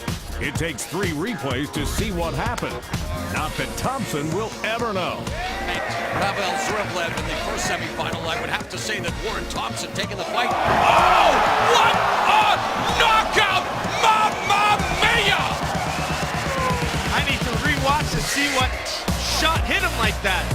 Hammerlane dropping the sledgehammer on Warren Thompson, and there is a bona fide candidate for knockout of the night. The good boy Zinedine Hammerlane just said good night to Warren Thompson. For number 2, we visit Glory 27 Chicago and the heavyweights, where Demorio Dennis falls victim to a Category 5 hurricane as Guto Innocence leaves the audience stunned with a brutal spin kick KO. He doesn't want to give him much room to operate. I agree. Oh! Kick from Innocence, and that is all! And to think, this was his Glory debut. Welcome back here to the Sears Center. A sensational Glory debut for Catalin Morisano. He promised a knockout. He promised a sensational knockout, and that's what we saw. It was a lot of excitement back and forth, and you see Morisano right off the bat really come in and show that wild style, trying to get on the inside, that long reach of Green, and he did a good job at mixing level with his punches. But you got to give a lot of credit to Maurice Green for constantly coming forward and trying to find some good uppercuts of his own. But it was that big looping left hook from Morisano that knocked Maurice down, where Todd thinks that it should have given him a few more seconds to see if he was okay, but nonetheless, good job, good Glory debut for Morisano. Here's your strike count. Not a ton of kicks to talk about, but the punches, 35 landed for Morisano, including a left hand for the ages. Let's make it official with Tim Hughes. Ladies and gentlemen, you watched it as it happened. We have an official time of just 23 seconds of that second round. Referee Dave Smith steps in and waves it off for your winner by technical knockout, Catalin Morisano. Glory had to be patient in order to sign Catalin Morisano. Had some other commitments. They've been after him for years. Now we've got him, Joe.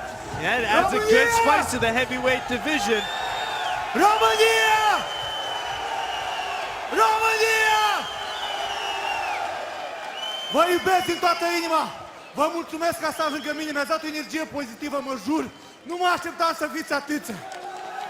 Să vă dea bunul Dumnezeu. Să rămâneți așa. Vă iubesc. Vă iubesc, dragi români. Tot respectul meu. Tot respectul meu pentru toată lumea.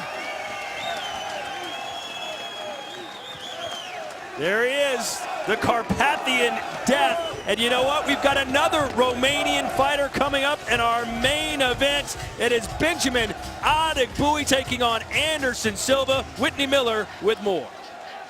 I'm standing backstage in the locker room with Benjamin Adegbuyi as he gets ready to take on Anderson Silva. We came back a little bit earlier. You seem pretty calm, cool, and collected. How are you feeling?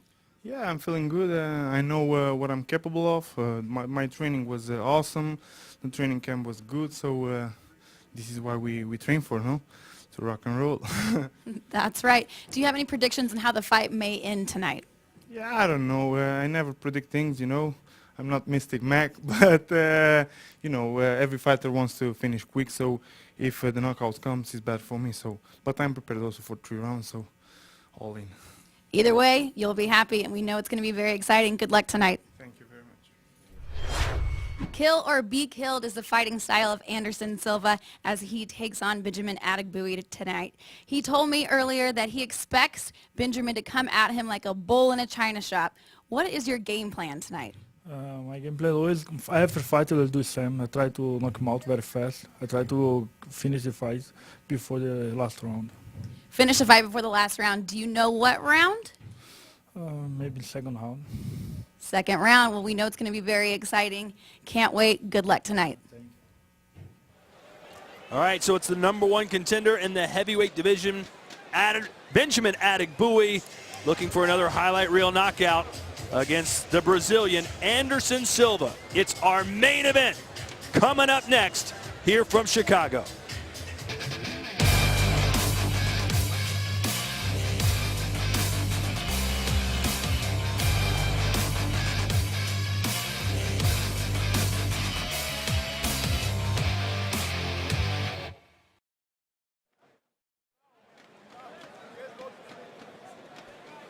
What was the knockout of 2016, you ask?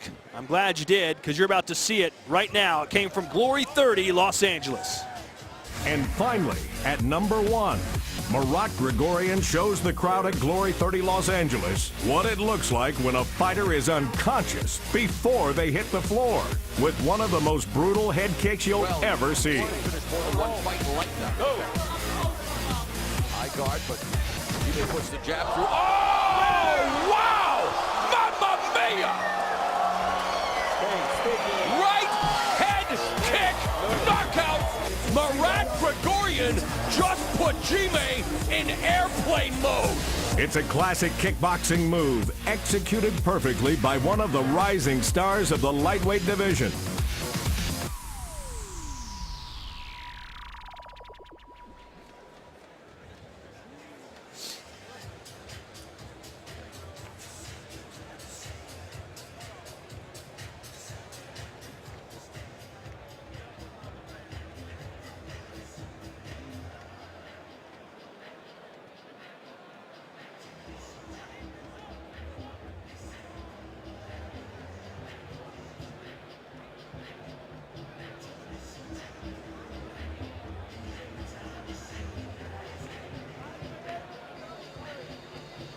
This next big man is not shy about stepping in against the sports elite like Bonyaski, Saki, Gita, Verhoeven. He makes his 14th Glory appearance tonight in Chicago. Here comes Anderson Silva.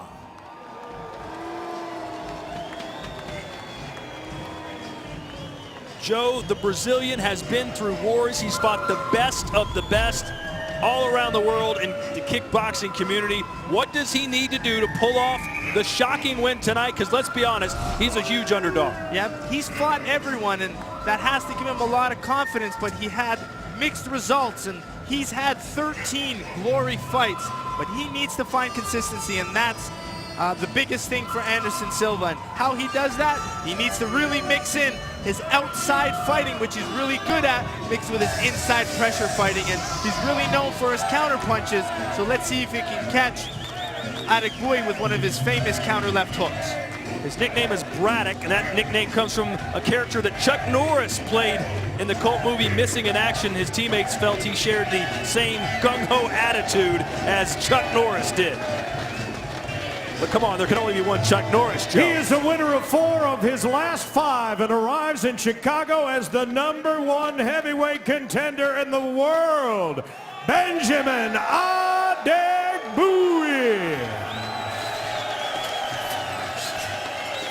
Mr. Gentleman, Benjamin Adegbuyi. He says his stamina's better. He's a better striker. He's a better kicker. He's got better technique. He thinks he's better in every single area of this fight. He's been getting better, and you got to see he's only got 9 glory fights and only 2 losses, and that's to Rico Verhoeven. So not many people other than his now teammate Rico could dethrone him. But you're talking about a guy who's won 2 Glory Contenders tournaments, one at Glory 24 Denver, the other at Glory 35 Nice.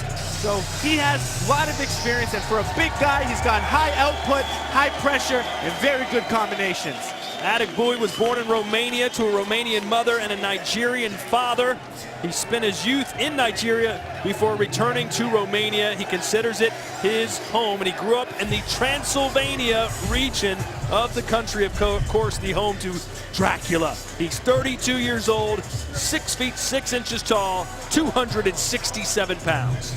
And you can see it's that big reach of advantage for Adegbuyi that's going to give Anderson Silva a little bit of a tough time trying to use his counter left hook, because he's going to have to get hit with a lot of straight punches to get inside. But you got to see that the professional experience favors Anderson Silva. Adegbuyi is still very young in his career. He only started professional fighting when he was 25 and still constantly learning. So let's see how this heavyweight bout plays out. And he's learning underneath the tutelage of one of the great trainers in the world, and Dennis Crowell. And here's our fight metrics. Average fight time, both these men, but close to the same. Striking accuracy also relatively close. Strikes landed per minute, though. Look at the output of Adegbuyi, almost 12 a minute. Adegbuyi is very good at staying active with his straight punches, and he's a very efficient kickboxer in that he uses light punches to set up power punches, and that's what makes him very efficient as a kickboxer. It's now time for our glory rules. 3 rounds, 3 minutes each. Punches, kicks, knees are legal. 3 knockdowns in a round, 4 in a fight, and it's a TKO. Let's take a look at the scoring system. Judges will be using the 10-point must system, looking for knockdowns, damage inflicted, and an emphasis on clean scoring strikes with spectacular techniques. If there's still no advantage, judges will look at aggressiveness. For the official ring introductions now, we go inside the ring. Ladies and gentlemen, this is your headline super fight of the evening. 3 rounds in the heavyweight division, featuring 2 of the world's top 10, with their sights firmly fixed on getting the sport's biggest prize, the Glory Championship belt. This bout sanctioned by the Illinois State Athletic Commission, and up the opening bell, your referee is Chris Wagner. For those with us live here inside Sears Center, to Glory kickboxing fans watching in over 175 countries around the world, it's time for Glory!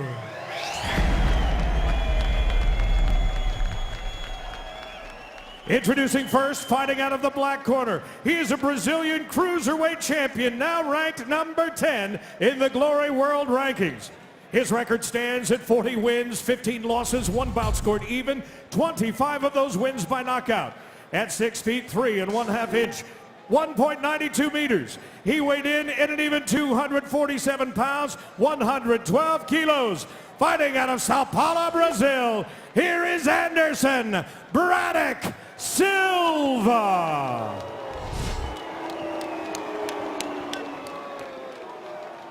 His opponent standing on my left and fighting out of the white corner, a 2-time Glory Contender Tournament champion and ranked as the #1 challenger in the division. His record, 27 wins with just 4 losses, 16 of those wins coming by knockout. At 6 feet 6 inches tall, 1.98 meters, he weighed in at 267 1/2 pounds, 121.3 kilos. Fighting out of Transylvania, Romania, here is Mr. Gentleman, Benjamin Adegbuyi. And your referee in charge of this bout is Chris Wagner. Benjamin. Gentlemen, you got your instructions in the dressing room on a nice, clean fight. Obey my commands at all times. In case of a knockdown, go to the neutral corner I tell you to go to. Remain there till I call you out. Any questions over here? Any questions over here? Fight fair, fight hard. Touch gloves. Judge. Well, Joe, it shouldn't be quite the wild and woolly affair we just saw between Morisano and Mo Green. What kind of fight will it be? This is going to be a lot more technical, and you're going to see Adekbouy really try to establish those straight punches. And I'm very curious to see how Anderson Silva is going to react to those. Both these fighters prefer to ease into the fight, unlike our last fight, where they just came out guns blazing. Todd Grisham, Joseph Valtellini, Whitney Miller with you here from the rocking Sears Center in Chicago. This is our main event on the Glory Super Fight Series. Anderson Silva in the black gloves and Benjamin Adekbouy wearing white. So already you see the output of Adekbouy slowing down. That means they respect the counter-punching of Broddick. Especially in the first few rounds where Broddick's has all his energy and full power. That's why Adekbouy is staying very tight and technical. And Adekbouy is so big, strong, and powerful. He is a specimen, but don't expect Silva to be intimidated in the least bit. He's faced the best of the best for sure. Yeah, and Anderson Silva is really good at attacking that liver, so you're going to really see him mixing that left hook to the body and left kicks to the liver. He had a beautiful left kick liver knockout against Gordon Help at Glory 32 Virginia. There he goes, attacking that liver with that left hook. Adekbouy coming off a tournament victory in Nice, France. He won twice in one night, but a nice connecting, I believe, left hand from Anderson Silva, best punch of the round. Yeah, Anderson Silva's doing a really good job. But it's Adekbouy really trying to use his counter-punching too, right back. There's an uppercut as Adekbouy opens up a little bit. I think that punch from Silva got his attention. He's woke now. And remember, Adekboui's training partner is Rico Verhoeven, and Rico Verhoeven beat Anderson Silva with low kicks, so Adekbouy might utilize the low kicks as the fight progresses.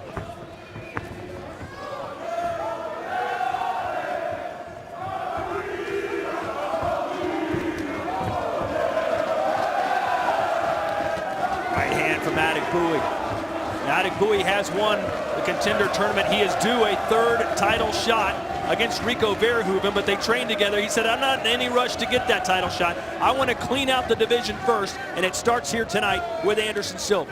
I'm very curious to see what's going to happen when he has to fight Rico. That inside low kick picks Silva's right leg up off the ground. Both guys are very hesitant to open up because they're both doing a good job at throwing counter hooks. It's been a close and competitive round one. Not quite what we expected. We thought Adekbouy would be a little bit more dominant, but Silva obviously coming to fight here tonight. Yeah, they're really respecting Silva's counter hooks, which it did do damage with that one big shot from Silva.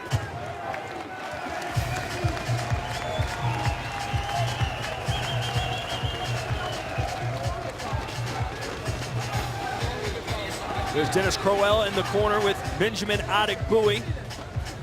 And here's a career overview for the Romanian, who's 27-4 overall, 7-2 in Glory. And he's only, like I said, 2 losses only to Rico, so he has a very good Glory record, winning 2 Glory Contender tournaments, and he's still considered the #1 contender. And this is what makes that fight interesting, what happens when he has to fight Rico. As for Silva, the #9 heavyweight contender, his last fight was for the heavyweight championship of the world against Rico Verhoeven. And you can see, look at the opponents he's fought, and key wins over Maurice Green, Sergey Karatanov, Gordon Help. He's fought Remy Bonyaski. He's fought the best of the best. I don't think he's really had an easy fight in his career. And he may very well have won that first round. He landed 24 strikes compared to 18 for Adekbouy. It is not a title fight, so it's not 5 rounds, it's just 3. 6 minutes left in our main event. Benjamin Adekbouy, the #1 contender in the world, taking on the Brazilian Anderson Silva, who's wearing the black gloves.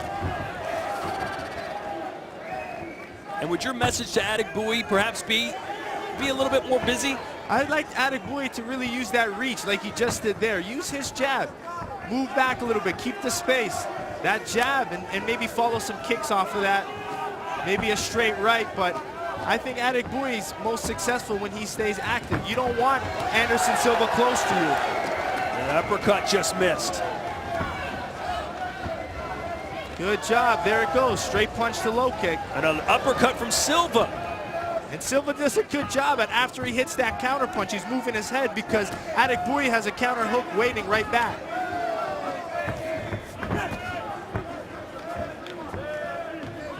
Those low kicks are open for Adegbuyi, so you're going to see a lot of punch to kick combinations now. And Silva walking in with his hands down. You don't see that a lot from him.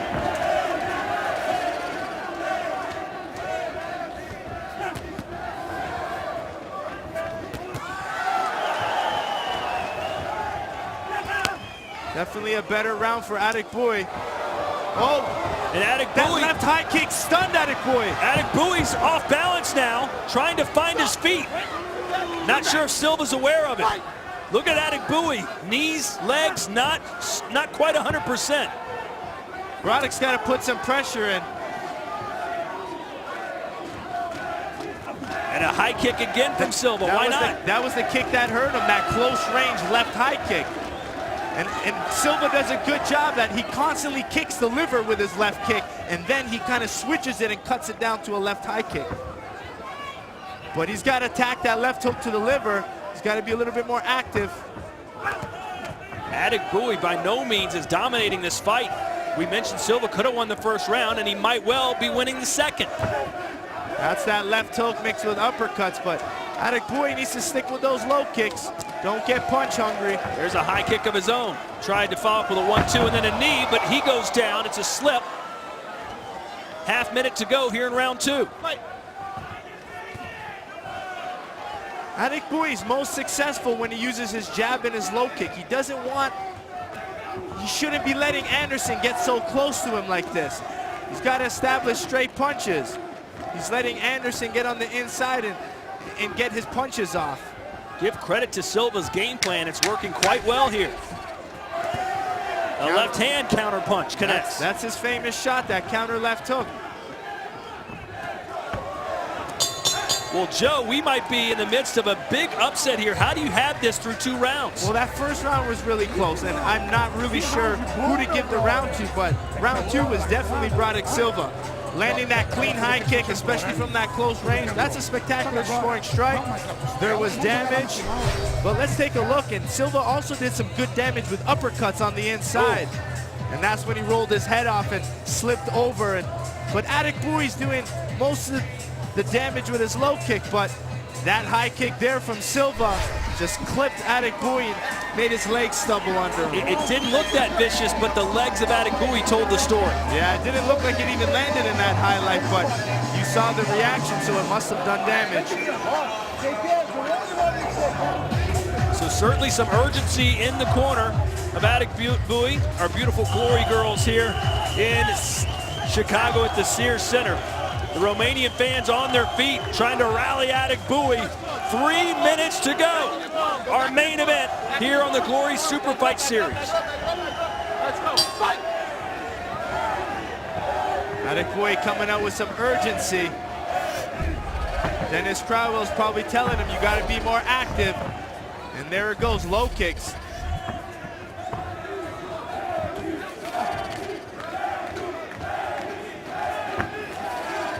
According to fight metrics, it's Anderson Silva who's more active in landing the cleaner shots.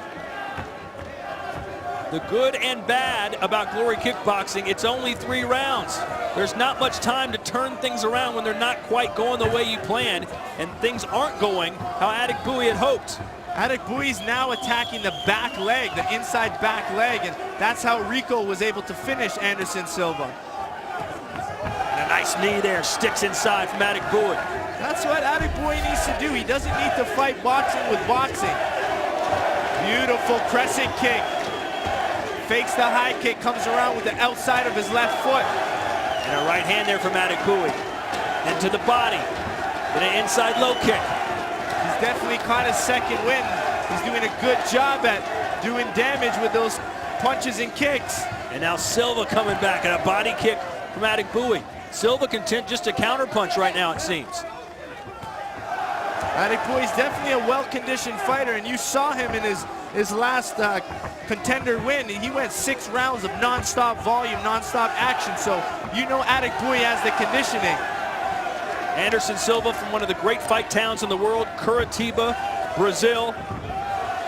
Anderson Silva, the UFC champion from that city. This is going to be very interesting because it's going to come down to this round one. Adekbui's doing awesome damage, mixing up his left low kick and his right low kick. We have not had the explosiveness from the last heavyweight fight we saw tonight. A lot of technical skill on display here. This crowd trying to spur Adekbui on. Oh, an inside low kick. That might be ruled a knockdown, and it is a huge moment in this fight. Yeah, it was the ropes that held Silva, but it could have looked like that leg was cut under him. Very tough call.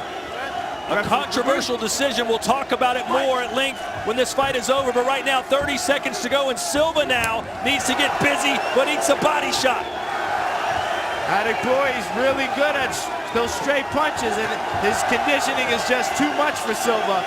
And now you can see Adekbui full of confidence in life. It's calling him on, but those punch to low kicks are hurting Silva. Silva not throwing back, hands down by his waist. 10 seconds to go now. There you go. Oh, left hand stuns Adekbui now. Silva's got to put the action on. Just seconds to go. Silva completely out of gas. A great round three, and Adekbui needed it. Yeah, that was the first round, like I said, was very, very close. And it was Silva who really did a good job in the second round, but round three was all Adekbui. And don't forget, ladies and gentlemen, if Silva won the first 2 rounds and then lost the 3rd round, 10-8, we could go to a sudden death round. Don't go anywhere. That important decision is coming up next.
March 25th at Force National, the world's best kickboxers hit Belgium for Glory Superfight Brussels.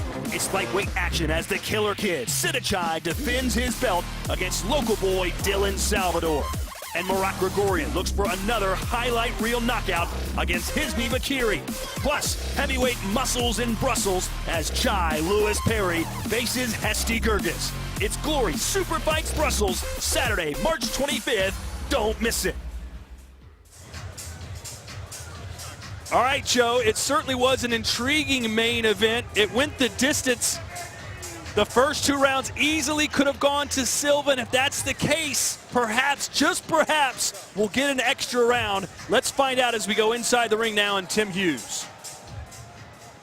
Ladies and gentlemen, after 3 rounds, we go to the judges' scorecard. Here now are the totals. Judge Janusek scores the bout 29-27 Adekbui. Judge Puccio scores the bout 28-28. And Judge D'Amato scores the bout 28-28. It is a majority draw. But according to Glory rules, we go 1 more round. Here we go, Joe. Batten down the hatches. We're going to an extra round here in our heavyweight main event. Who do you give the edge to right now? Well, right now, Adekbui in that 3rd round had a 10-8 round, so he looked the fresher fighter. He looked like he was doing more damage with his combination, his low kicks. Can Anderson Silva's legs take this 4th round?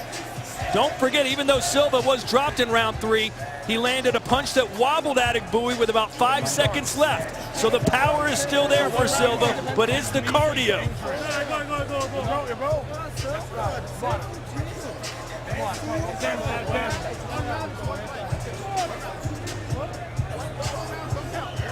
So some confusion in the corner right now for Anderson Silva. He perhaps thought the fight was over and wasn't going to go an extra round. So mentally, you've got to be ready and prepared to fight 3 more minutes. Yeah, but that third round was tough to overcome. He needs to really stay focused, put his mindset back like this is a brand new fight because it's only 3 minutes left. You got to dig deep now if you're Anderson Braddock Silva. Here we go, 3 more minutes. Ready, judge, judge, judge, judge, let's go, fight! Adegbuyi wearing the white gloves, Silva in the black. Will we even go the full 3 minutes? I don't know, it's that jab and low kick that's Adegbuyi's gonna constantly throw, and that's where that efficiency comes. He's gonna touch, touch, touch, touch, rip the low kick, or really look for those left hooks to the body, but Silva's still got that power in his punches. He sure does, and he's backing Adegbuyi up, who lands a big uppercut, and Silva's stunned, and he takes a knee! What an uppercut from the Romanian! Yeah, that uppercut did damage, but it was that followed left hook that finished it. You wanna go? Are you okay? Silva's ready to go, and Benjamin Adegbuyi running right at him, starting out with a low kick, and now going upstairs. Silva's got to stay defensive. Our referee's looking at him close. Silva fighting back. He's not going to go down without a fight. Silva's just going to hold this shield and see if he can rip off counter punches. That's his best option now. Sit there and try to whip off counter punches, especially while Adegbuyi kicks. That's the time Silva needs to throw his punch. A fantastic main event. It started slow, but it's finishing fast. At this point, Silva needs a knockdown. Adegbuyi taking a big breath, and then another uppercut. Silva looked like he got frozen there for a second. I don't know how much he has left. Ooh, he just missed that right hand. Silva's hands are down. He was doing better when he was against the ropes, Joe. Yeah, he needs to stay against the ropes. I think that's his best option, because this way Adegbuyi just keeps creating space and using his low kicks. A lot of heart being shown by the Brazilian here in our main event. He's still landing his own punches. He slipped in a few uppercuts. But Adegbuyi's going for the KO shot. And a right hand from Silva grazes the temple. The crowd chanting, Benny, Benny. And now look at Silva still coming forward though, Joe. Yeah, that just shows the heart and the experience of Silva. He's been at taking shots from some of the best, and you gotta think he's even fought Daniel Guida, one of the best low kickers in kickboxing. So 30 seconds for Silva to come up with something magical here. He's anticipating those low kicks. Silva's really relying on his uppercuts on the inside. Adegbuyi told us how fit he was, how great of a condition he was in, and he's proven it. Still throwing some very strong power punches here in an extra round. 10 seconds to go. Body kick from Adegbuyi. Another one. Anderson Silva can counter back. Great fight in our main event. This crowd roaring their approval as Benjamin Adegbuyi gets a knockdown and a win here in our main event.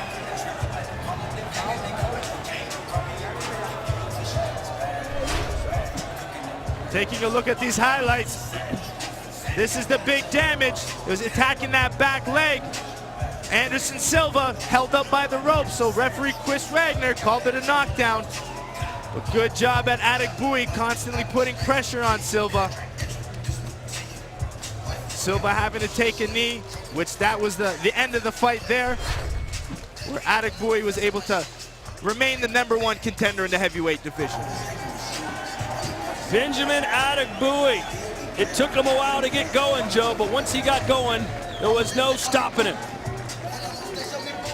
Mr. Gentleman. in his 10th fight in Glory, will almost certainly get his 8th win. And you got to see, we saw a lot of similarities in Rico there. The way he was using his low kicks, the way he was skipping off using that back leg, and we saw a lot of Rico in him. So you can see Coach Dennis Crowell really improving the game and the efficiency of Adekbui's striking. So good job. I'm still excited to see fight 3 between Rico and Adekbui. Hopefully that friendship doesn't ruin that fight. But a great performance from Anderson Silva. But in the end, it just wasn't quite good enough to match Benjamin Adekbui. Here's Tim Hughes. Ladies and gentlemen, after an extra round, we go to the judges' scorecard. All 3 judges scored the bout, and that round the same. 10-8 for your winner, Benjamin Adekbui.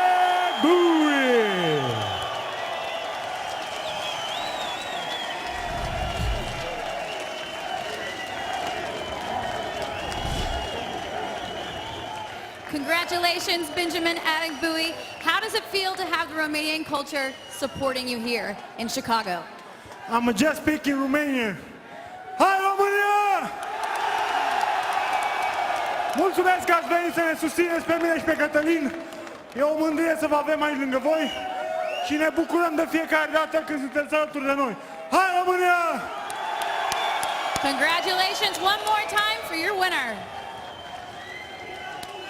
Well, if you spoke Romanian, I'm sure you enjoyed that post-fight interview. But, Joe, it's onward and upward for Benjamin Adekbui. Benjamin Adekbui just keeps showing his evolution as a kickboxer, and he's maintaining that #1 contendership. So let's see what happens next with Adekbui.